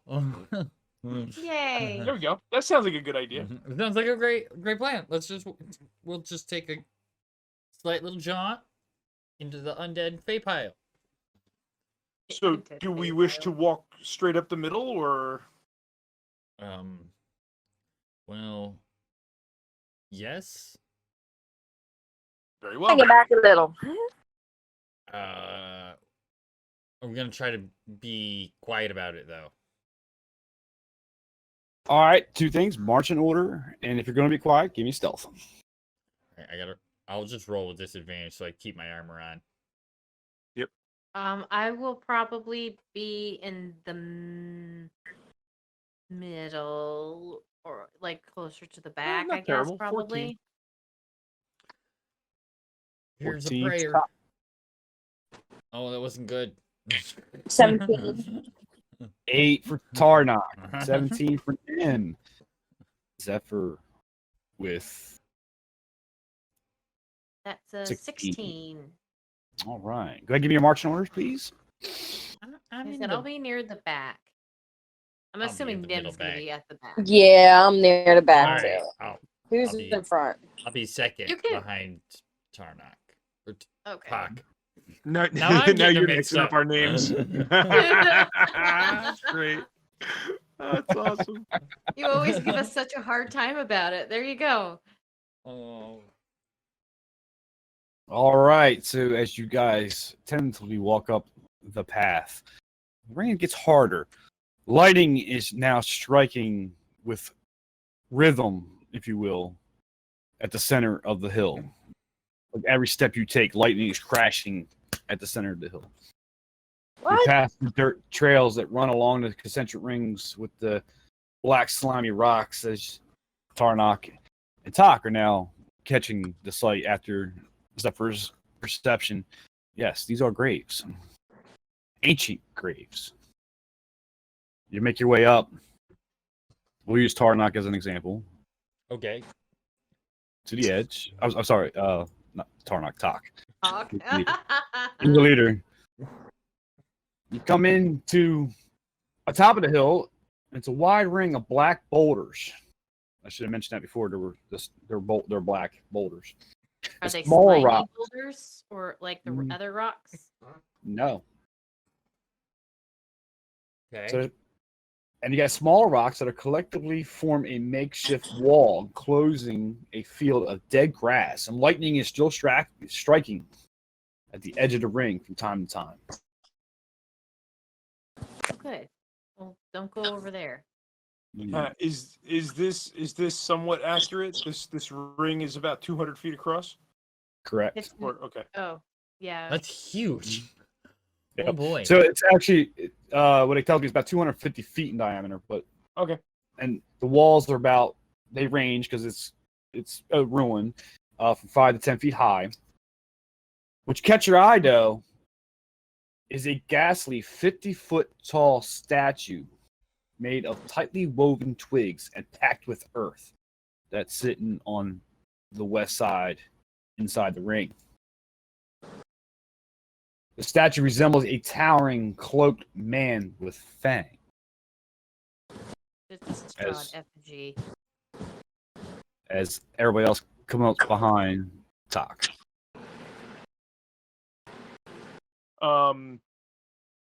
Can I see anything else inside the circle? I don't know if you want perception or investigation. I'll go ahead and roll. Are you trying to look, or are you trying to look for something particular? I'm trying to. I mean, it's 250 feet across. I'm trying to scan every inch of it to see anything that I can see that might stick out. Okay, go ahead and roll I'll give you an investigation. Go ahead and roll the investigation. Okay. Every step you take, every move you 21. I'll be watching you. Very nice. You see dozens, if not hundreds, of footprints around this circle. They look old, weeks old, but it looks like human feet, if you will. Okay. Beyond that, it's just in a circle. You got a path on the other side that leads out that runs into a grove of trees, and in the center of this tree is another kind of slight hilltop that's slightly elevated from where you're at.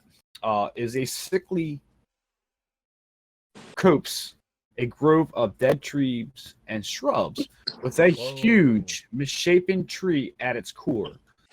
You get to see liquid pouring out of it like sap, and you catch the color of it. It looks like blood from its twisted trunk. Hi, Pippin. Hey, Pippin. Skulking around the tree are. Oh, not yet. Okay. So I'm going to relay to Tarnok and the others that there's a lot of foot traffic inside the stone ring, but it looks like it's days, if not a week or so old. But there's a heavily traveled path on the other side of the ring that leads up to this twisted, gnarled tree. Blah blah blah. Whatever. Can I examine this tree? I think I know what it is, but The I need to- tree's like 500 feet away from us. Yeah. if the it is tree's what over I here. think it is, I might be able to know what it is from this distance. So we'll give a moment to thank the raid, Penn, for the raid. Raiding with 13. Thanks, Penn. Penn, how we doing? Welcome, raiders. Welcome to Homebrew Cafe. Hey, Michael. Welcome. Hey, We are Anthony.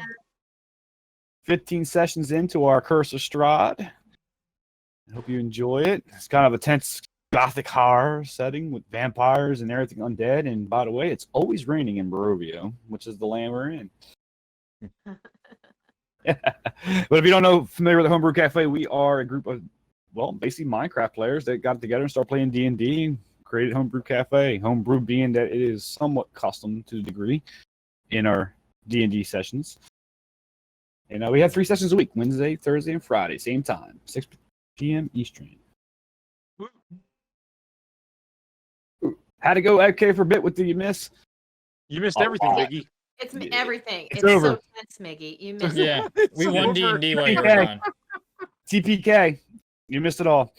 Party's dead. Got to We start won over. D&D while you were gone. We beat the entire game. Can you play on tabletop similar with minis? You know, I've been looking at Yes, different. you can. Yeah, Yes, you can. yeah. And I've been looking It at is different possible. tabletops. But we'll get there. But yeah, so the group just recently saved the winery, and now is tracking the Druids to this hill with some very mysterious things going on. And they just reached the center. So Zephyr wants to investigate that tree out there. I do. Let's give that.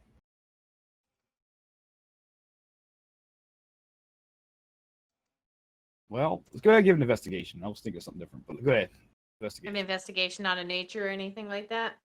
I was thinking nature or religion, but let's go to nature then. I know where you're targeting. Yep. Nope, not a clue. It's a critical fail. Indeed. It looks like a black oozing tree that you have never seen before, and it's decrepit and it's bleeding like sap and it's blood. That's really gross, guys.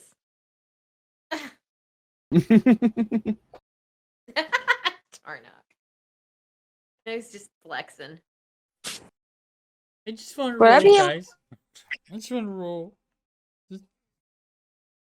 Tarnock might know it in his past. That looks like, because of the blood and the decrepitness of it, it looks like a gumfless tree.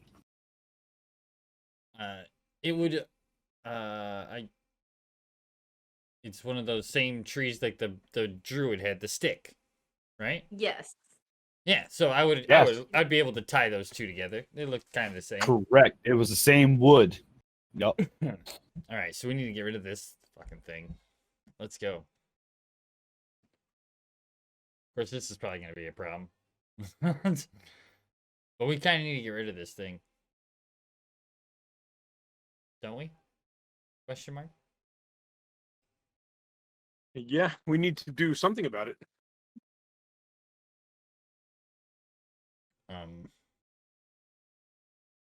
So we've tied Tarnock has tied the staff to the tree, but we don't know the type of tree. We just know that the two of them are connected, right? Is that where we're at? I think Zephyr noticed it was the gumfless bark from the staff because of that connection. Okay, so she made the identification from the staff. On the Okay, staff, and yeah. and then Tarnock was able to I- deduce that the staff was probably made from the tree. So I probably couldn't tell because there were these two really tall guys in my way, and I didn't want to complain since I fought for my spot in line. you can come out front if you'd like.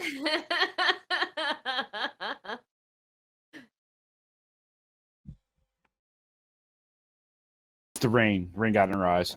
Yes, the rain got in her eyes. So Even though she what got do the we? hood on. Is the lightning still striking the center of this circle? Correct. Okay. I would prefer not to walk through the circle. Okay. Now, my question, I guess, you said that it was the stones on the edge were black, Yes. and that you said the lightning was hitting the edge, which would be the stones, right? Now, Hitting the they're trees. hitting this. It's hitting around the center of the, Oh. Yeah. I thought you said and no particular like certain spot. It's just around the center. So it is random in its locations that it's striking. Well, But it's never mind. I was thinking that maybe there was some reason like it was striking the rocks, but if it's random, then never mind. all right. it's in the center. Like let's say around this general vicinity.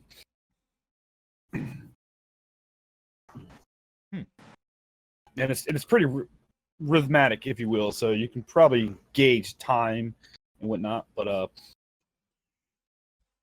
and the clouds are getting darker and rain is falling heavier All right. Well, we could go around, I guess, but Yeah, we can go around. Just don't disturb the graves.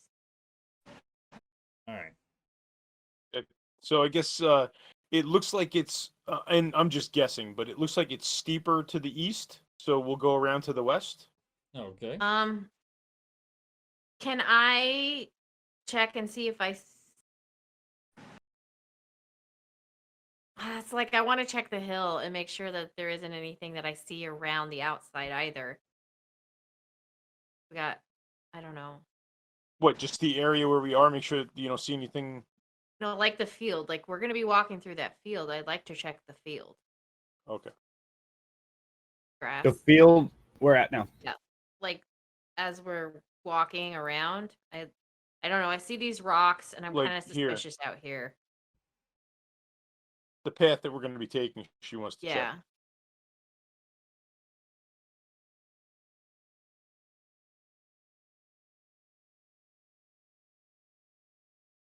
Okay. As you walk around, let's use Talk being the leader of this marching order. Go ahead and give me, as you're scanning, let's just do it one roll. Best, I guess, your perception.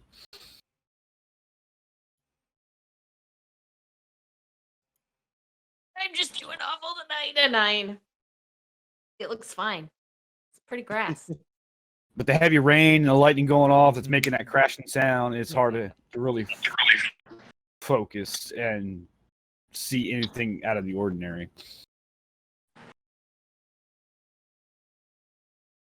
Nice. I have a 20 for perception. Okay, you roll 20 for perception as Nim is looking around, catching certain figures, humanoid figures around the grove, around the tree. What? Hard to count.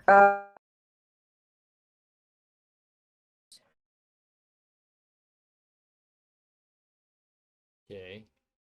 Did we lose her? Sure. The one that we're walking towards? Yes.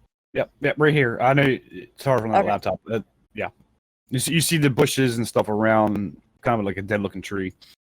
So around the bushes and the shrubs, you're catching humanoid figures. Hard to gauge count. You just see kind of movement.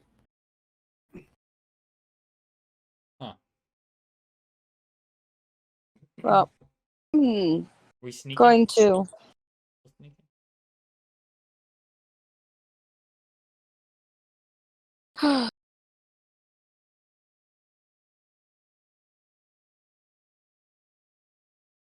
Can you guys hear me?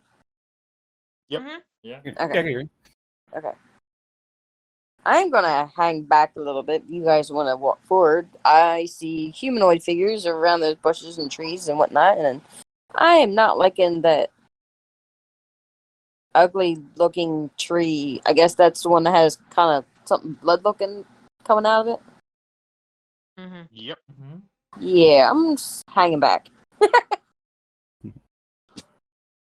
Okay, I'll probably pull out my my bow Okay. after she says that. All right, as you pull your bow out, big old lightning crash comes down at the center of this druid circle and crashes enough to startle you guys. And you kind of look to your left towards the east there a little bit, and you catch something of light coming from the sky. And it looks like it's getting bigger coming towards you. Uh-oh. As you Does it study some look more, like flaming horses? as it gets closer and closer, you do see flames moving in a gallop fashion. I'm hiding, right? Coming straight towards you. Oh no! I'm in I my want to room, making no noise. I'm pretending I On don't top- exist. As it's getting closer, on top of it, you see a humanoid figure. All right. Nim just rolled a 22 stealth, so I'm kind of hiding here. I'm gonna try to hide too.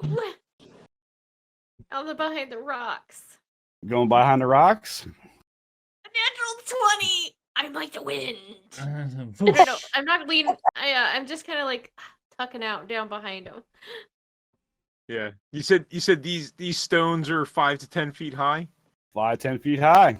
I guess I'll get up against the stones and shield up. Okay. Up against the stones.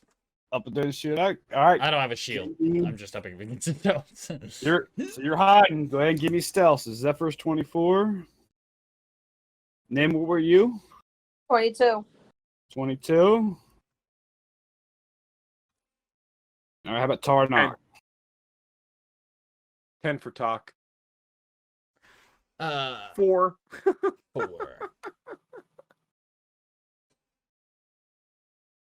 Your shiny Ka-chunk, paladin ka-chunk, armor is ka-chunk, just ka-chunk. gleaming.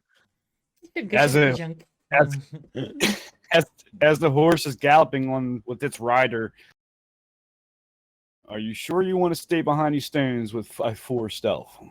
The tree line is right down the hill. Where the humanoid We're figures kind of were? out in the open. How far away is it? Yeah, I don't want to run out in the open. How far away is he? Is he still a ways off? Oh, he's still ways off. You're catching glimpses of just shadows, and you know it's a humanoid figure, and it is a flaming something, but you assume it's perceived as a horse. You're about 375 feet from the tree line, going downhill. We run to Yeah. where? To here? I think I'm going to like, I'm gonna look at him and I'm like, oh, you guys are too big. Come on. And I'm going to point to the tree line. Okay, we'll run for the tree line. Okay. Don't disturb the graves. Right. You guys take off to the tree line. I will honor your stealth moves from that point. Okay. As you just get to the tree line, you notice that the horse and its rider coming down for a landing. Mm-hmm. It is Strahd. Oh, I was hoping it was Odin. Ah. As he lands and he dismounts his horse, he steps up to the edge of the ring, just outside of it, and gazes in delight at the city and the ruins through the fog as you guys look at what he's looking at. Almost like a tear runs down his cheek. With that, he rises his hands as the dead start to rise. Oh, shoot. All over the hill, the mounds. Stones just become disturbed. Druids start walking out with the matted hair that you mentioned, that you noticed in the winery, as well as kind of, well, how can I describe these guys? Strong individuals carrying 2 battle axes that they climb themselves out of graves. Like they've been in the wilds for eons. All around. Movement. Dozens of berserkers and druids are rising. Holy fuck. As Strahd walks over to the center of the ring, you can catch a gap between the 5-foot and the 10-foot walls as he touches the tree. And a green glowing light starts emanating from the tree as the druids make their way to the center. What does he touch that emanates the light? The statue. Oh, the statue. And within unison, they start chanting. Nah, I wonder if they got one of the gems.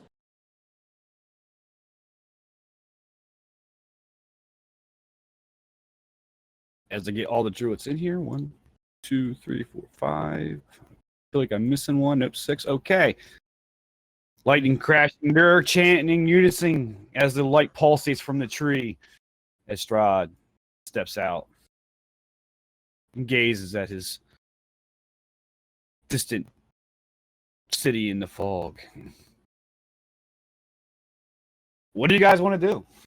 As the chanting gets louder and louder and they're dancing and the glow is pulsating with their rhythm and their chanting and their music. Doesn't know we're here. You should stay shh.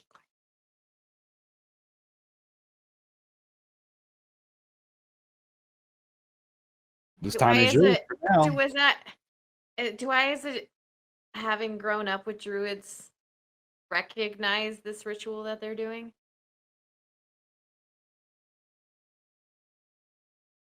Good question. Let's get a...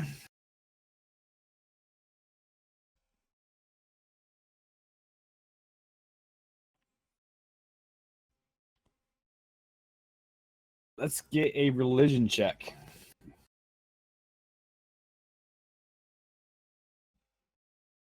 Oh, I'm really good at that.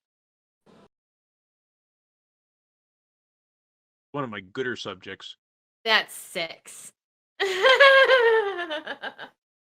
Because Zach, yes, I missed your text there. I know you just left, but if you catch us, and Zoppel, thank you for answering that. But this is Dungeons and Dragons, a tabletop similar game. I think Zoppel explained it pretty well. Yeah. Thank you. 6. The best of your knowledge, what you can get out of this, is some kind of, well, summoning spell. Summoning ritual. Then I'll tell everybody, like, I don't know. They're summoning something. They're always summoning something. But I don't want to go. I don't want to go out there because I don't he think we can doesn't stop know this. we're here. Yeah, I don't think we can stop this. If we try to sit it out, I don't think going after 5 or 6 druids while Strahd is present is the best course of action. No. Oh, I agree. I think we should just watch and see what happens. I agree.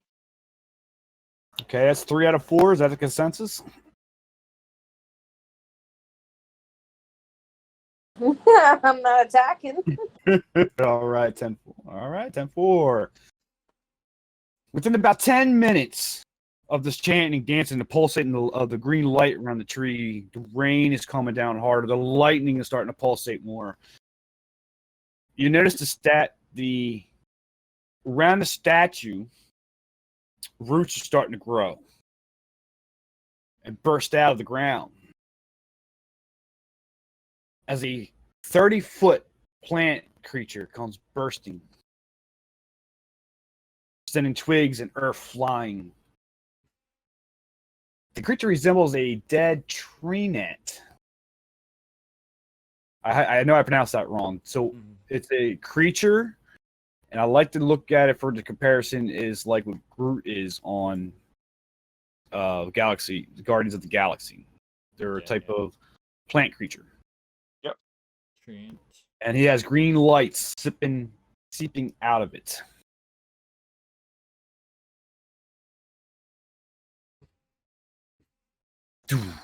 No, they summoned a treant. Soppel, not a shambling mound. Yeah, for those on the chat, it's basically a tree blight. Big one. As the chant goes louder, Strahd's fangs grow, and he points up to the north and to the west.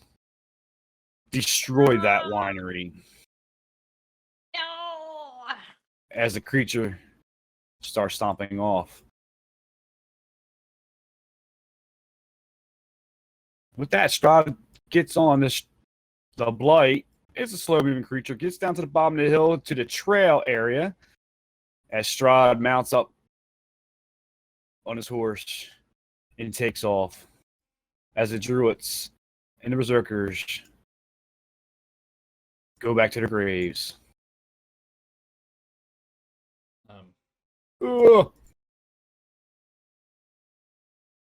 We should probably chase that down.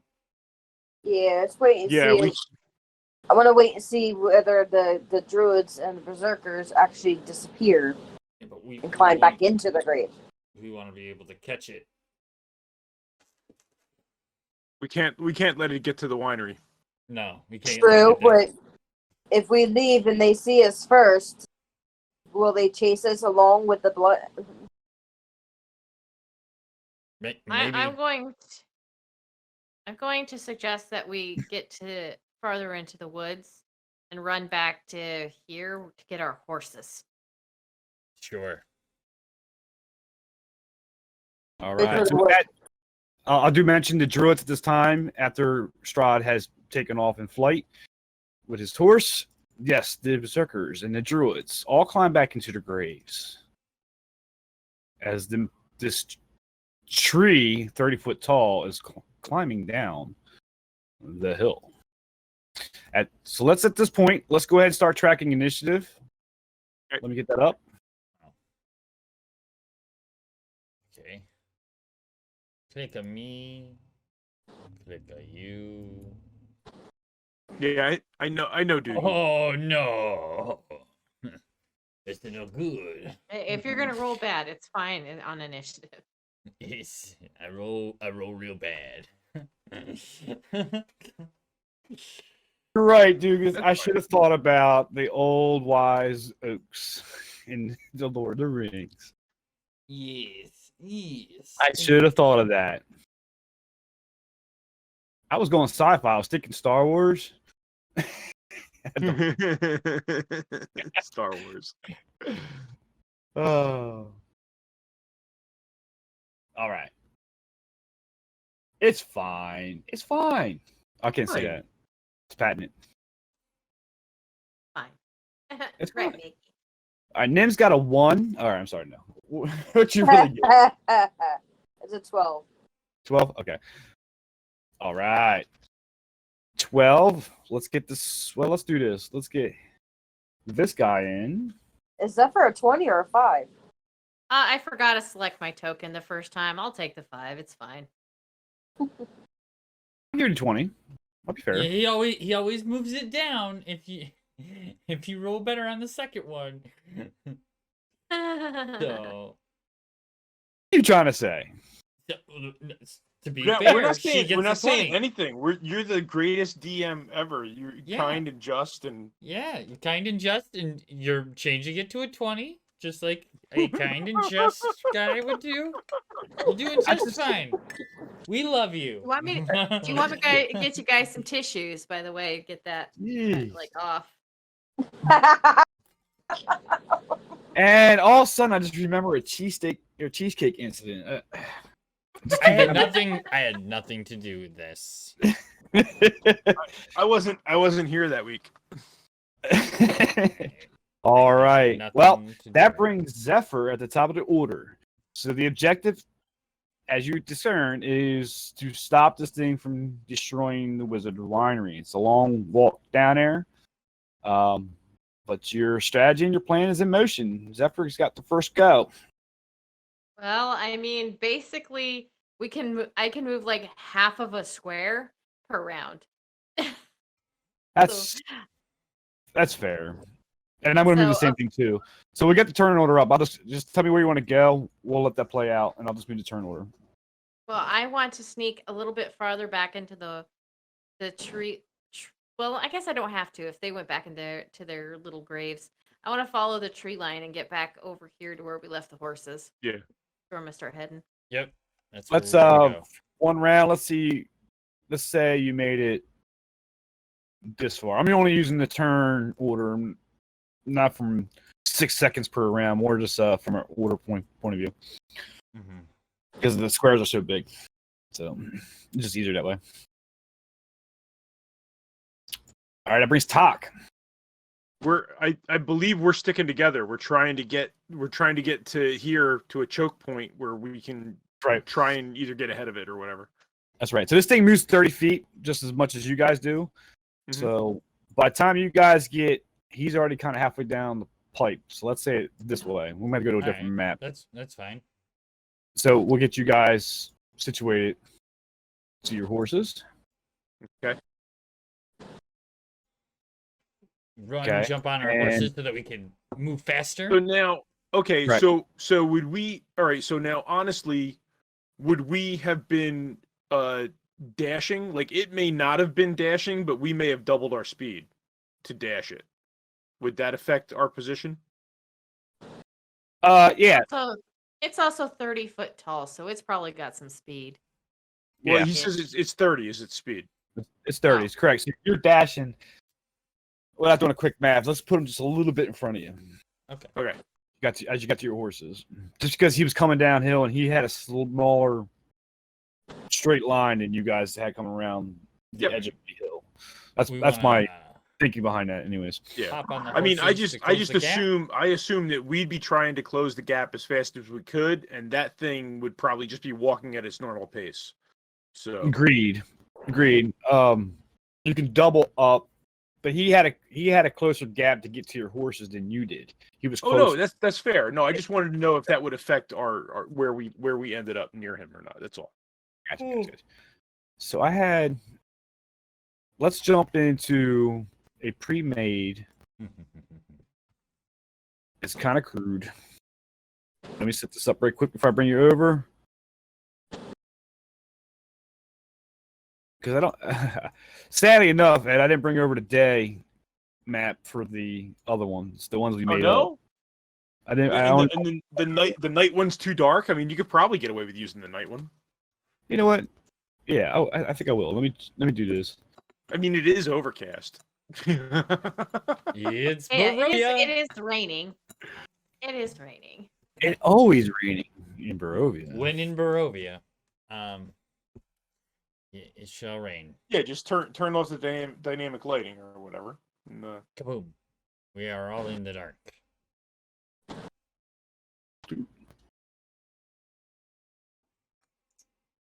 I'm out of Red Bull. I'm oh, sorry. that reminds me, I made a cup of coffee. I gotta get it. Yep, go get it.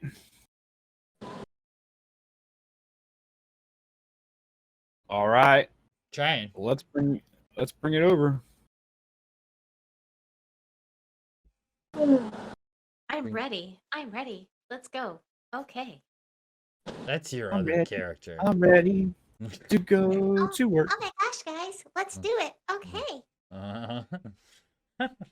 Let's just the size of what he really is. Think. Telling you, if Phoebe says "OMG," that's it. I'm gonna lose it. OMG, guys. This is the best. Balls. Lol. Phoebe's here. In spirit, Phoebe's here. You cleared our turn order. Oh no, we lost turn order. It's okay. I roll Uh, again. It's No. fine. I'll totally roll again. No problem. It's fine. We'll just roll again. We'll do it. It shouldn't clear it. It did though. It did. It stays with the map.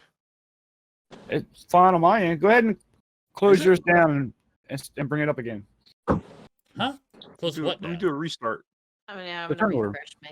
I'm gonna refresh my. I map can't and- close the turn order. You can't hit the Xbox. We There's don't have those powers. Yeah, we don't get No, that. my Xbox is in the living room. Yeah. Oh. Gotcha. Yeah. Uh, I only play in this game, man. well, I see it.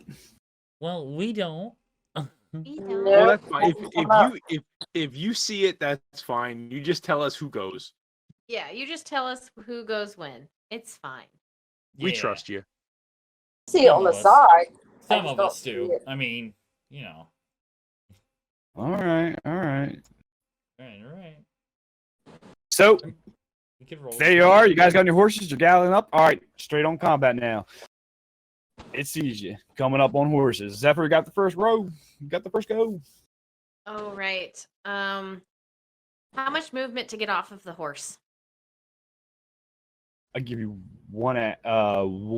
Dismount's not an action. It's a free action to get off. Is it? Um, I figured it would take movement. Nope. I'll go hide in the tree line, like just poking out a little bit. And then I am going to shoot my longbow at it using. I'm going to use Hail of Thorns. Let's see. As a bonus action, concentration up to 1 minute. You hit a creature with a ranged weapon attack before the spell ends. Rain, extra 1d10. Okay. I'm going to do my longbow. And that's a 18 to hit. 18 does hit. Okay. That's 12 plus. Is it? Oh, come on. Stop it. D&D. Hail of Thorns. For an extra 8. And it's a DC save. On a failed, you take the whole thing. On a success, half. Okay, on a deck save. There we go.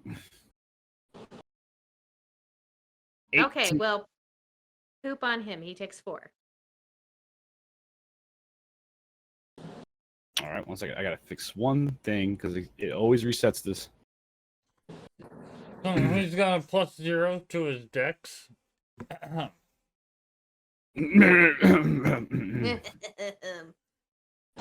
Isn't that right? I mean, I'm just saying. I have no idea what you're talking about. All right, fine. Just wondering. I was just wondering. I don't know why it does that, man. It's okay. It's fine. I don't need to know. I I mean, it's not like all my spells have dex saves or anything, but that doesn't matter. Reset it. It reset it.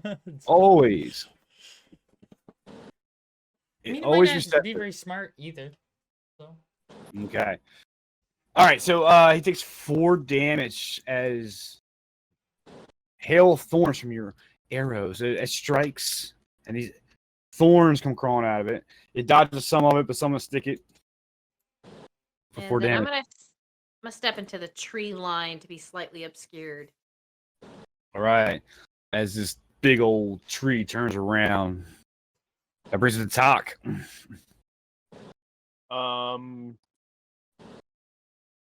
I guess I am going to shoot my bow at it as well.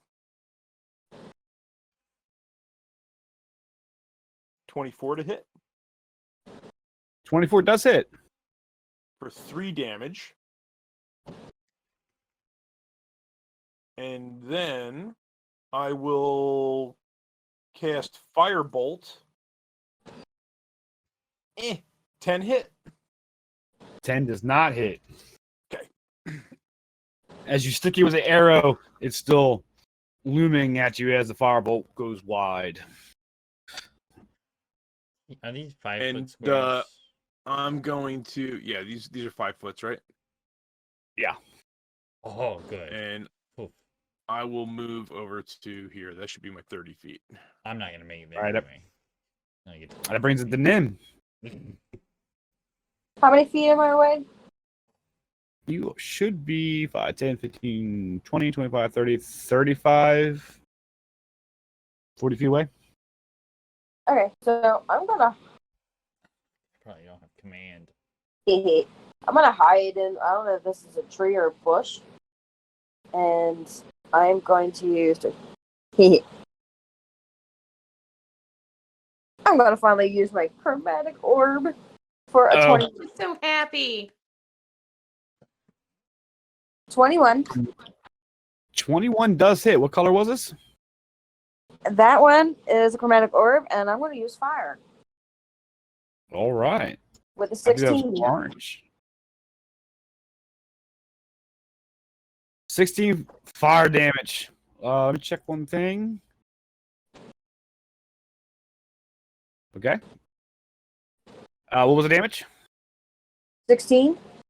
As you send this orb that turns into an orange color and then bursts into flames, singeing its bark. That's it. It just singes it. Just singes it. It's a big tree. It is a tree. Well, I tried. So then I'm gonna hide. He lets out a scream. I am Groot. I think it's called I'm I have to use specific words, right? yeah, definitely. Yeah, I did say I said hide. Okay.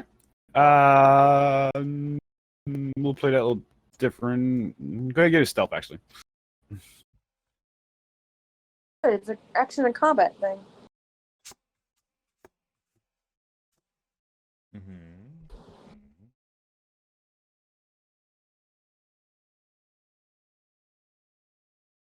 You have to read it all to me. I can't see it. 17. 17 for stealth. All right, 10-4, and that brings it to Tarnok, Okay. the Mighty Paladin, Oh, I get to go. That's nice. the Mighty Tank. Yeah. So I can make it to there. I'm gonna make it to almost there. And If you have a glaive, you can still poke it. exactly. I could make it all the way there. I didn't want to. I'm gonna you cast Divine Favor and myself as a bonus action to give my all. It gives all my melee attacks 1d4 extra damage. Concentration. Okay. And I'm gonna whack it with my action. Use the glaive. Okay. 16 to hit. 16 does hit.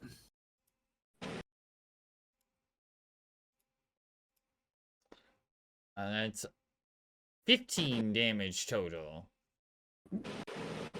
All right, as you swing this glaive across, slicing at its bark, sending pieces of it off to the ground for 15 damage. All right. So, second attack with the glaive. Okay. 11 to hit. 11 does not hit as you miss on the second swing. All right. Okie dokie then. That ends my turn. Bonus action movement. Done. All right. As this big tree glowing from its mouth, green light, as its branches start coming down and swinging, one at Tok.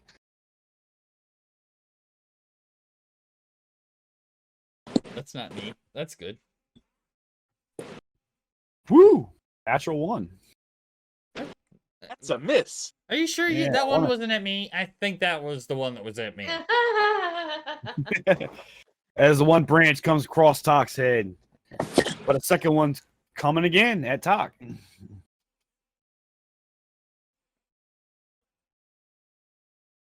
was a 24 hit. Yes. And as you get smacked for 19 bulging damage, as a third branch comes down at Tarnok. Oh, to no. crush him. Of course. Of course. It's always Tarnok. Ooh, Ooh. that's a crit. Oh, oh boy. For 29. It misses. No.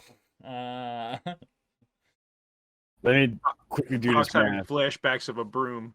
All right, so people don't know about our crits. Folks don't know about our crits. We actually max out the die and then roll for the second half of the damage, just so it's more impactful, if you will. So let me do this quick math. You were attacking Tarnok or Tok? Tarnok. Tarnok. Sorry. Me. So while he figures out the damage, I'm going to roll my concentration check. That's probably a good deal. Oh yeah, because you're doing your divine whatever, right? Yeah. Well, So hopefully it's not over 24. Yeah. If he does over 24 damage, which he probably will do over 24 damage. Yeah, so to describe the scene again, You got one branch goes over to Tak. He ducks, but the second one bashes him right dead in the face. As the third one comes crashing down on Tak or Tarnak for 34 points of damage. 34 points of damage. Yep. Okay. Okay. So That's gonna leave a mark. Yeah. I'm gonna cast Hellish Rebuke at 2nd level as the reaction. Okay. That's a dex save of 15.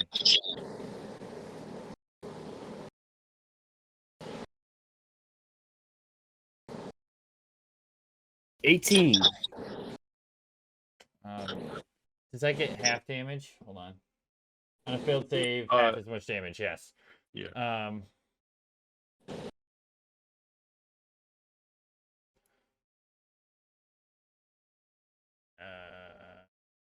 So 7 All fire right. damage. It's fire. As he crushes down, you If that blow back matters. the fire burst for 7 damage as it sends a little bit of his branches. But underneath the ground, breaks forth. His roots goes through, comes up where Tak is for a grasping root. That's got like a million attacks. Does a 28 hit? Only sometimes. Let me check. Yes. All right. Then here it is. As the roots come out of the ground and start to grapple you, make a I got lost my train of thought. Sorry. Well, it's a grapple, so you have a strength or dexterity save. My choice? Yep. Okay, I'm going strength. Okay. 23. You passed.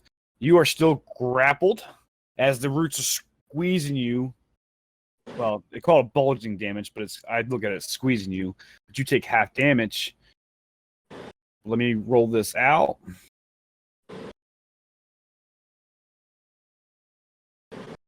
For 5 points of damage because you saved. But you are grappled.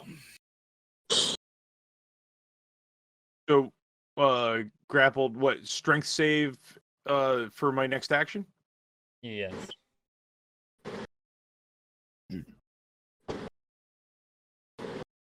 No. Well, I mean, when it comes to my turn, like I have to make a strength save Right. to get So out. let me read it. Yeah, let me read it to clarify. So this is grasping root. I roll for the attack, which hit, so you are caught into the grapple. Mm-hmm. You took the save, so you don't get crushed to death. So you're able to, like, say, one arm out, right? So you're not getting crushed to death. You took half damage. You are still grappled. The only way to get out of this grapple is to basically sever yourself from it by cutting the root loose. At that point. Okay. All right. Okay. All right. So it's not a strength save. It's not a strength save situation. Okay. You have to Cool. you have to make an attack. Roll an attack against it. Correct. So at that point, you got your save. So you're not gonna take that damage every turn because it is an every turn thing. And you got one arm out where you can swing this axe, let's say, per se. Because if it had both your arms and you failed it, you wouldn't be able to swing your axe. So right. You know what I mean? Okay. Yep. All right. So with that, it goes to Zephyr. Okay.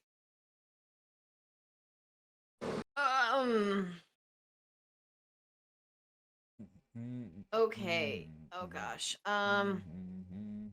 I guess I'm going to use my bonus action to place my Slayer's Prey on it, which is an extra 1d6 damage. Okay. And then I'm just gonna shoot my longbow at it again. Okay. And that is a 24 to hit. 24 does it. That's 7 damage. Plus an extra 5.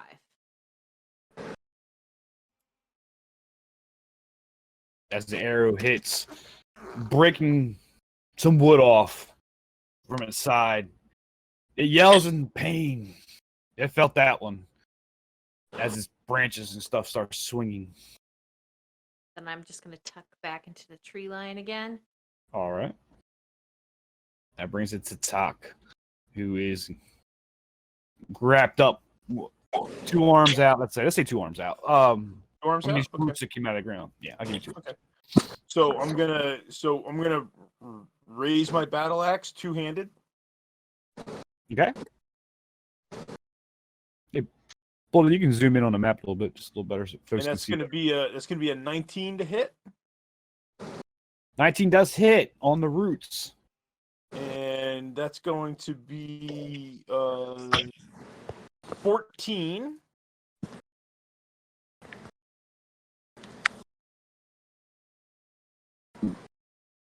All right, 14 damage to the roots. You cut the roots loose around your body, and you're able to fall back down to the ground, landing on your feet. Okay, so I'm still standing? Yep, you're still standing. Yep. Okay, so then I will use my movement to get over to the treant, and I will attack with the battle axe again, 2-handed. Okay. And I'll use green flame blade. So that's going to be 23 to hit 23 hits. for 8 slashing and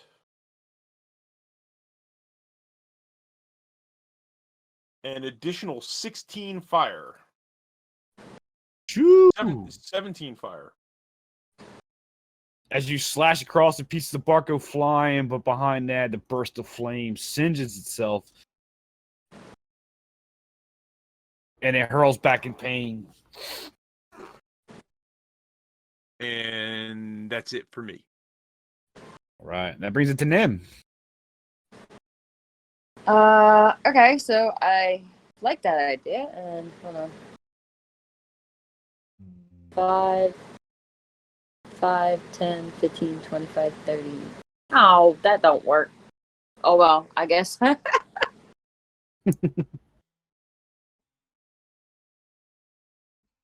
I guess I'll stay where I'm at and just use the bow, but I'm hidden as well, right? Correct. You're still hidden. Yeah, If you use a bow, you come out of that hide. So that wouldn't mean I get to use sneak attack or anything. Well, they're Well, right next to him anyway. No, so when you come out, since you're hidden, right? When you come out, that gives you advantage because you're hidden, so that automatically gives you sneak attack. But since I'm standing within 5 feet of it anyway, you would get sneak attack anyway. Correct. But after you're done, you're no longer hidden, so you'd have to hide again. You'd have to use a bonus action to hide again. So Right. Okay. No, I'll just use short bow. Okay. It's a 14.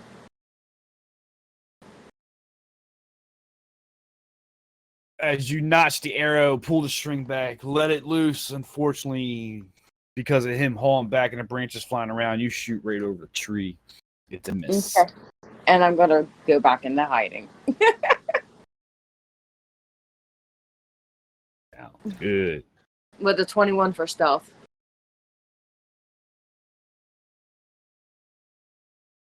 Okay. 21 stealth.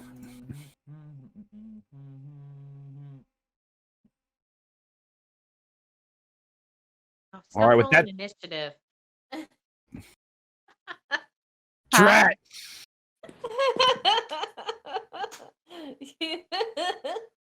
Silly, stupid reset in my whispers. But as Zephyr releases that arrow, Zephyr happens to notice that behind him, from the point of the tree, is some figures moving across the trail towards you, coming from the hill. They look to be small, almost twig-like. So back from the way we came. Yep. Hooray.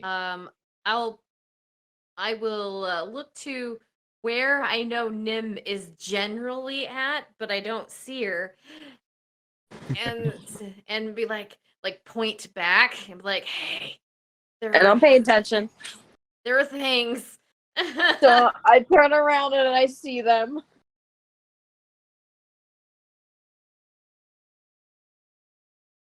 Alrighty. So Just give me a second to I set know you these can't see me. Huh? Just give me a second to reset these whispers because then we just see everything up my sleeve now. Oh no. Well, why not? Twig blights and treants. What else could there be? You don't see a man behind a curtain. It's fine. Needle blights, vine blights,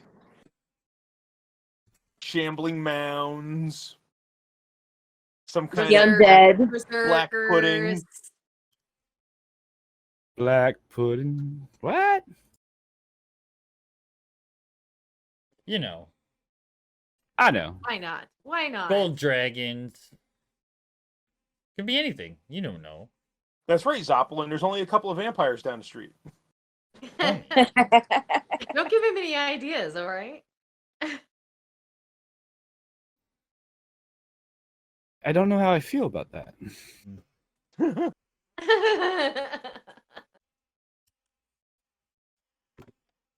I'm sorry. I had to reset these tokens because after the update, it reset all this stuff.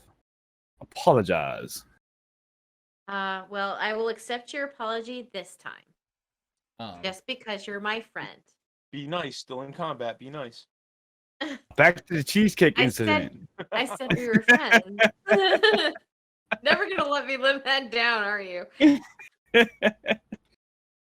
I accept your mistake. This tree ant can die now. It's all right.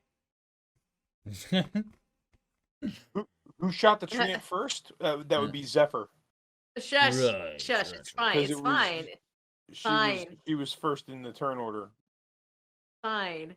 I would have shot him too. Just saying. I got smushed. I got smushed, dude. Oh. All right. That brings it to Sar knocks up. Well,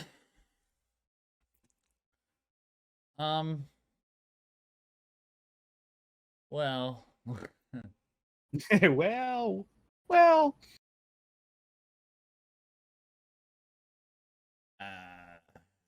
I am going to use all of my lay on hands pool to heal myself for 25 hit points. We're in combat. Now is not the time to lay your hands on yourself. I'm sorry, but it is 100% the time.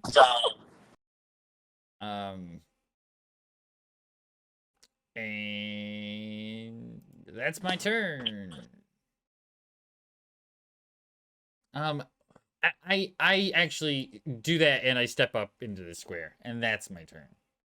I have no more bonus action. I mean, I could shield of faith myself, but As the tree waves its branches again, roots are starting to go into the ground. One branch comes right at Talk. Oops. All right. One branch at Talk.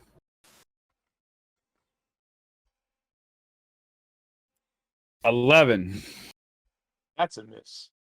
Followed by a second branch at Talk. 20. right, I'm That hits. 19 as she smacks you. You duck the first one, second one comes across and smacks you in the back of the head for 19 bludgeoning damage.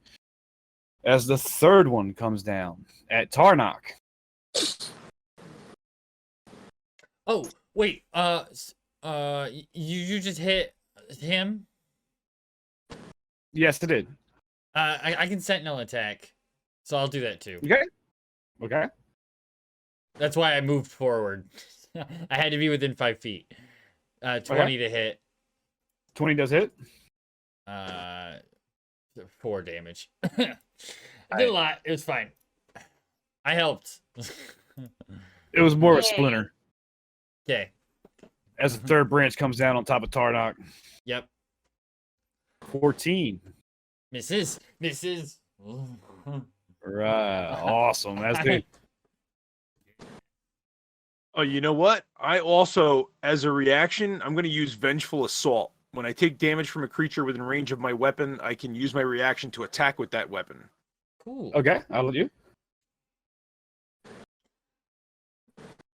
So battle axe. I got my shield up, so single-handed. It's gonna miss. 11. 11 misses. Yeah. As the roots go to the ground, but burst up underneath Tarnok's feet. Of course. Of course. Tries with a 23 to wrap him. Ah, Jesus. Yeah. Give me a DC of 15 for either your dex or save. Or I'm sorry, dex or strength. Strength. Oh, sorry, that's a check. It's actually the same number, so it doesn't matter. 20 you do 20. pass. You take half of this damage. Okay, and am I not grappled? You are grappled, but you got your hands out to be able to attack. Oh, damn. For 4 damage. Grapple happens from the first initial roll that I do. Right. Gotcha.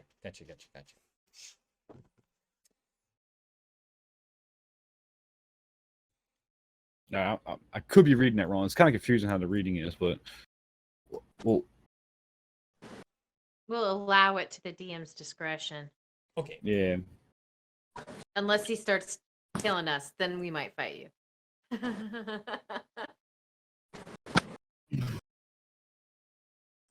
It's boosted. It is boosted. Nobody's died yet, boosted. Nope, not tonight. Not yet. I've come a little close. Although we did see Strahd. We did see Strahd. But he didn't see us. Which is We important. think. He almost saw me. Indeed. Might have saw me. I'm not very stealthy. Indeed. Shaka. As top of the round with Zephyr, you're starting to see the twig and the needle bites are getting closer. As Zephyr's turn is up. Don't worry about it. Okay, well, I just remembered because I totally forgot. I get 2 actions or 2 attacks per action now. Totally forgot. Totally forgot. There you go. Yeah, that happens. So I guess I'm gonna turn around and shoot. I'm going to use my bonus action. I think it takes a bonus action to move it. Let me check. Slayer prey. You designate a creature that you see. This benefit lasts until you finish or designate a different creature. Nope. So I'm just gonna move it over to him. Okay. And then I'm going to shoot him with my bow. You're going to shoot it with the bow. All right. As you turn around and let loose the arrow. That's a 22 to hit. 22 does hit. And that's 6 damage. As the arrow pierces it, all the twigs fall to the ground. Okay, didn't even need to move. All right. But as you look And- up, you're catching dozens coming down from the hill. Guys, we should hurry this up. And is the next one within range? Yes, I'll give that to you. It's 150. You can definitely hit it. Okay. I'm going to shoot at the next one then. Okay. And that's a 13 to hit. Let me check that one more time. 13 just hits. Okay. 10 damage. And with that, you see it crumbles to the ground. But as you notice, dozens more are right behind it. Guys, they're coming. Guys. We're doing the best we can. And then It is a tree, you And- know. and you have axes, both of you. Yeah, but the axe only does 1d6 damage. The glaive does 1d10 damage. As I start speaking in tongues, apparently. Start muttering an infernal. As Zephyr's shouting over his shoulder at you guys. As Zephyr's shouting over his shoulder to yell at you guys to hurry up, it's Tok's turn. Be dodging one branch and getting smacked by the other. Whatever you actually cut back. I'm going to hit him with the battle axe. All right. Oh, that's a nat 1. Oh No, whiffed it. Whiffed it. Totally whiffed it. Totally whiffed it. Totally missed it. Almost hitting Tarnock. Coming off balance just a tad. But he would have hit the. He would have unhooked me. You should have hit me. You would have unlocked the wood. Oh, that's right. You're grappled, right? I'm grappled by the wood. Yeah. Then I'm going to attack the vines around Tarnock with my second attack. Oh, that's right. You get a second. Apologize. And that's a 12 to hit the vines. Ooh, let me get this up here. As you try to swing at the vine, you cut it, but not enough to cut it loose. Did a 12 hit or no? Oh, it's a miss. 12. Okay. Yeah, just flavoring. Okay. Let me see. Bonus actions. Nope, that's it. That's it for me. All right, that brings it to Nim, who's catching what Zephyr's looking at as dozens. Nowhere's near dead, Zoppel. I'm fine. I've been closer to death than this. Don't worry. Yes, he has. Several times. Don't hurt his pride. Talking's a good fighter and a warrior. I can't. Oh, I didn't So, realize I I was so just- low on health. Go ahead. Okay. So I can see 90 feet out. So what do I see? Yeah, you see dozens of blights coming down the hill. You have range. Well, I don't know where they're coming. Nah, I'm not gonna put dozens on the map just for you to shoot one. So as they get closer, I'll bring them up. But So I guess the closest one, yep. or just Yep, wait. Yeah, you can shoot the closest one. It's 90 yards out. Zephyr pegged one out at 120. You can grab the next one at 90. It's coming at you. So figure every round 6 seconds. This mass is coming at you. So Ugh. Alrighty, so I guess I'm shooting the one that's closest to me with the 23. 23 does hit. 4. As as the arrow pierces it, it falls to the floor. Pile of twigs. Okay. Okay. As and then, another one, oh. as another one takes its place as it's coming down. So Alright, so I'm going back into hide. That was a hide. I was hidden. So I'm going back to hiding. Okay. With a 8. So all right. not very much hiding, but hey. And with that, you see 2 taller figures coming down that mast. And just for sake of sanity, I'll go ahead and bring these guys up so you guys can see what I'm looking at. Don't like this. But keep in mind, this is the tree defending itself. And not necessarily the one in front of you either. Okay. What in goodness creation? All right, now That brings it to is the vine needle. blight. Needle, twig, and vine blights. Mm-hmm. And I'll move No just a little cancers, bit. right? I'm moving a little closer there for his turn order. Because he's coming within sight now. I don't think he has range.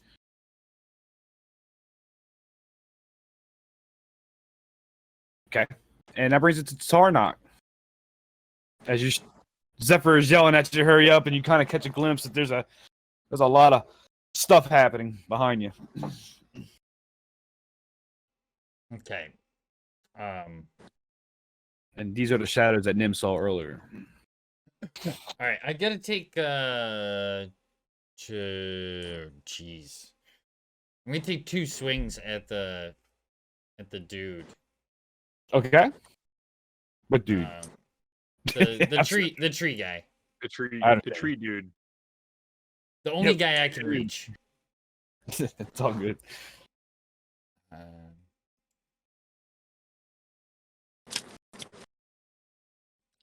A 9. It's super useful. Number 2.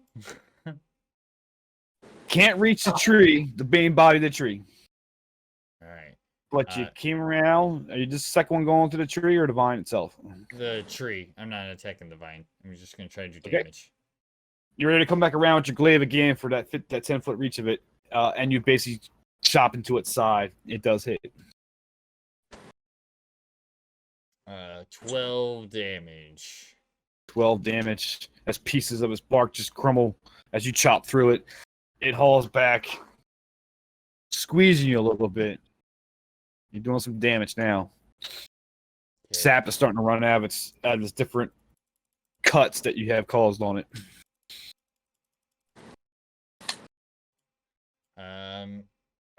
Okay, that's my turn. Don't worry, Ed. My healing's better if you're dead.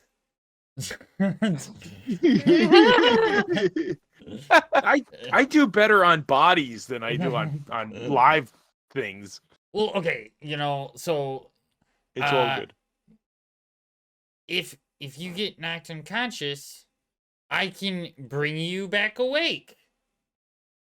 It's all good. If I It's all heal good. you and you get knocked out, you're knocked out. You know what I mean? It's all good. I only got a couple of things I can do. Tarnak takes, at the end of his turn, being grasped by the vines, takes 4 damage. Oh boy, not that. As the branch comes down to crush him. All right, okay. 12. 12. No shield. 12 misses. Okay. Second one comes swinging at Hawk.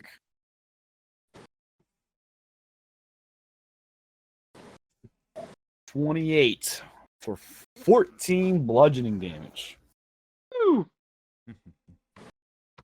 As roots go into the ground, they come up under Tok's feet. Oh boy. For 25. That's a hit. Oh boy. Where are you? That's going to be an 18 to save. 18 you save, so you take half. You got a +7 strength save? Nice. I hope it's 7. 6 points of damage. Oh, okay. Woo! We're good. We're all right, man. We're good. You're awake? I'm awake. Awake. Good I'm a little job. sleepy. But I'm okay. Just a sliver. It's okay. I go after you.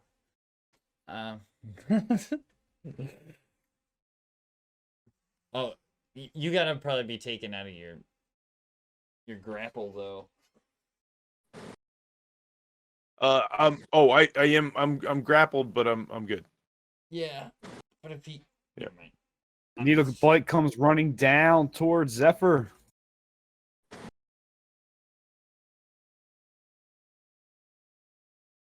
Oh, I didn't mean that one. I'll let it roll. It's a natural one. He tried to shoot needles at you. He was kind of run. I was going to do claws instead, but it's a natural one. Needles miss as he come running at you. I don't mind that. I'm happy with that decision. And that Twig Blight is dead. Okay. Let me drop these in.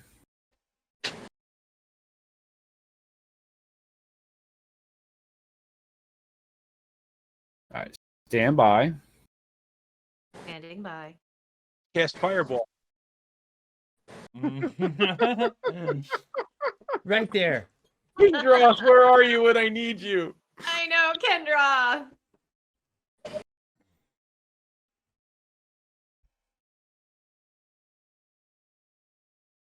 Damn, wizard's useless. I mean, I could do stuff like cast darkness over there. Not that it would help you. No, that wouldn't help. Like, I mean, it might help. it might help, but it probably won't help. It's not like they're attacking, are they? They're just running. Like a bunch of little angry baby Groots. Yeah. 15, 20. Oh, they're up there really close now. Yeah. Oh, cool. You guys This are Twig Blight accident. Well, she's hidden. Well, Let's go ahead and do a only if wisdom. you can perceive her. Yeah, what was her roll for hidden? I don't think she rolled. What was her name? 17? 8? It was an 8. 14. He sees you. So No. claws at you. No. 10 against your AC 14. of 14. 14. That misses. All right.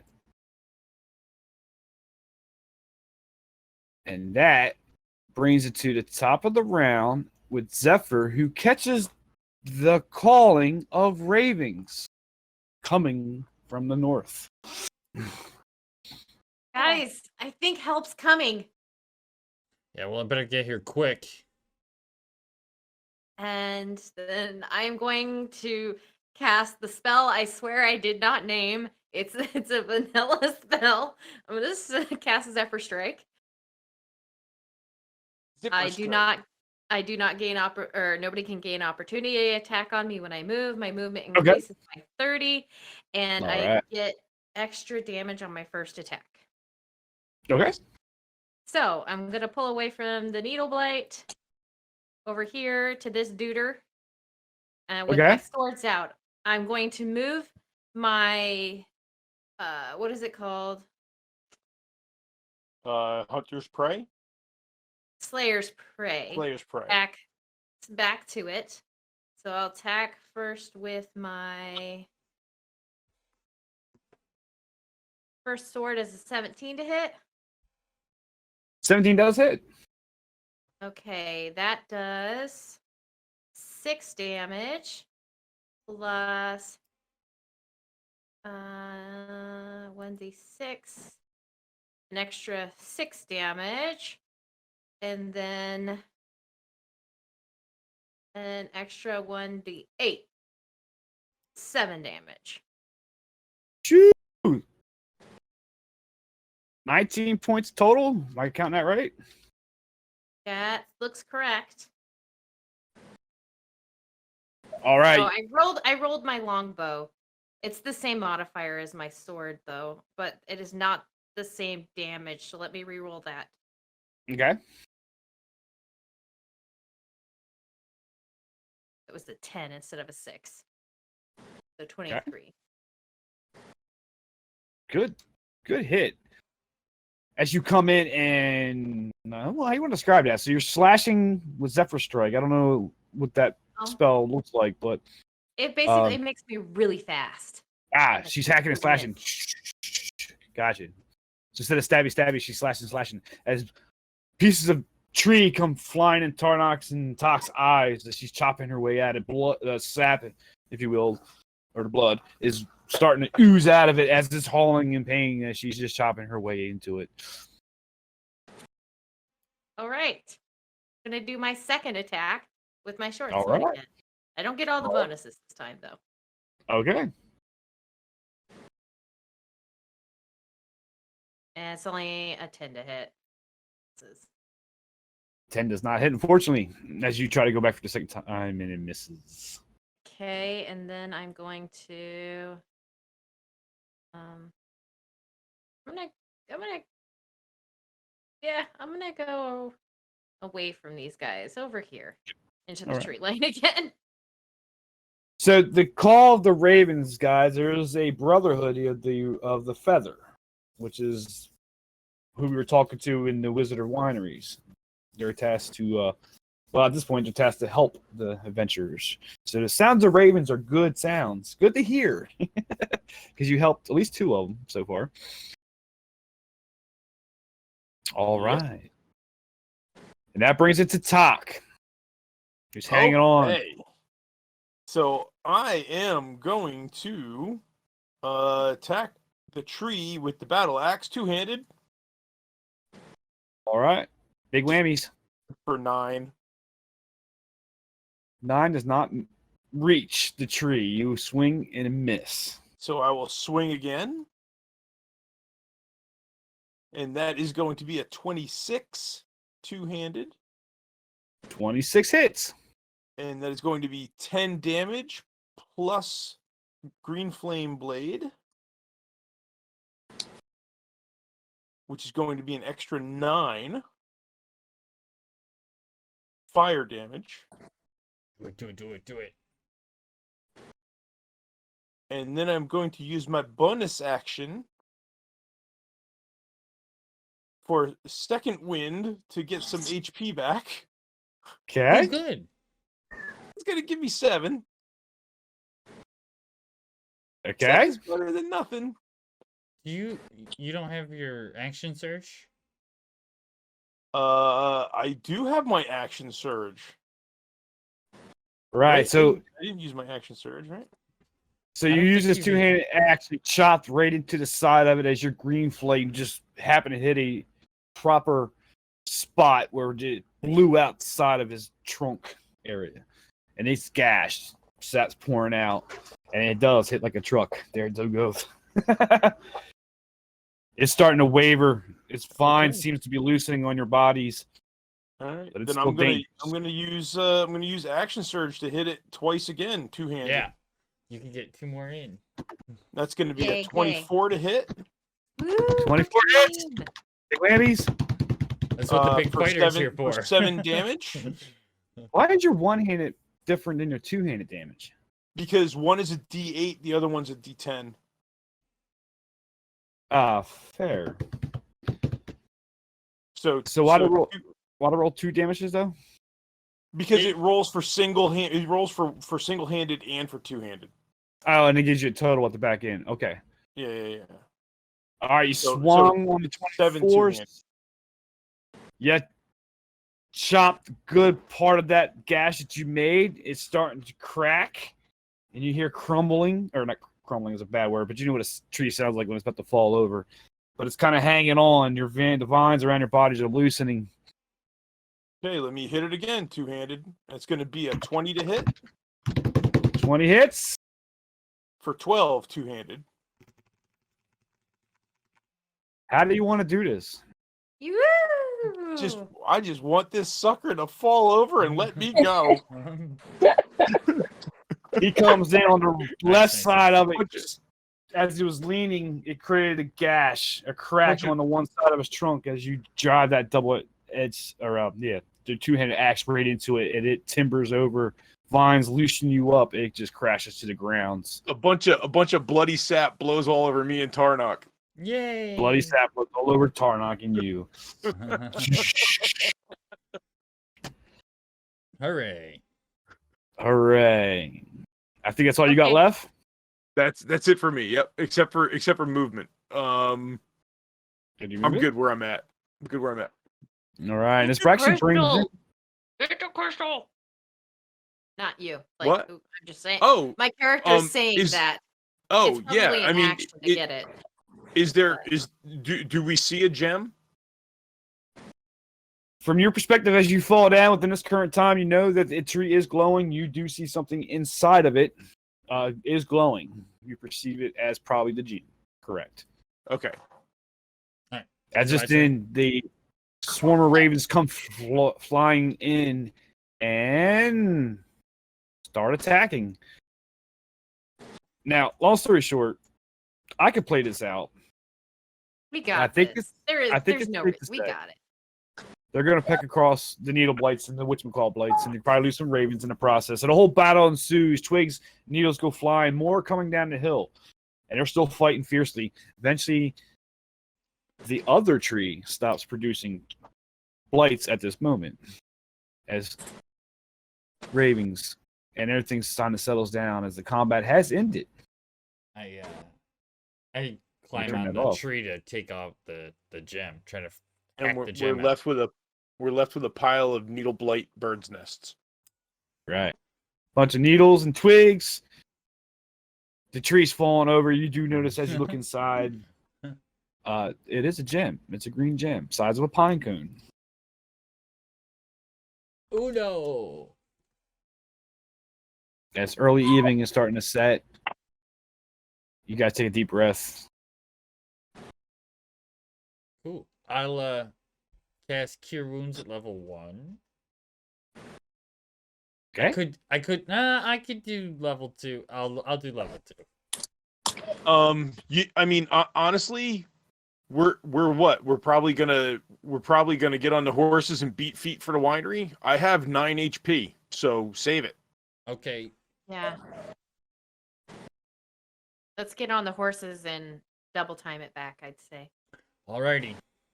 Go, go, go. All right, you guys. I'm assuming Nim as well is a part of this. Yep. Anything you want to Yep. do? Okay. Ravens go up and they fly away after doing their thing. You guys get your gem. You hurry up getting horses, and you start gathering up to the north. And that's where we're going to enter session for the night. Woo! Alrighty. I lived. Yay! Yeah, hey, I think that's the everybody think survived. that's the first session talk didn't go down. Did you go down in the winery? I don't remember. Me either. I'm gonna assume yes because I go down every session, but No, I don't think you did with Talk Don Warner. Last time you did was with Strahd, and that was expected.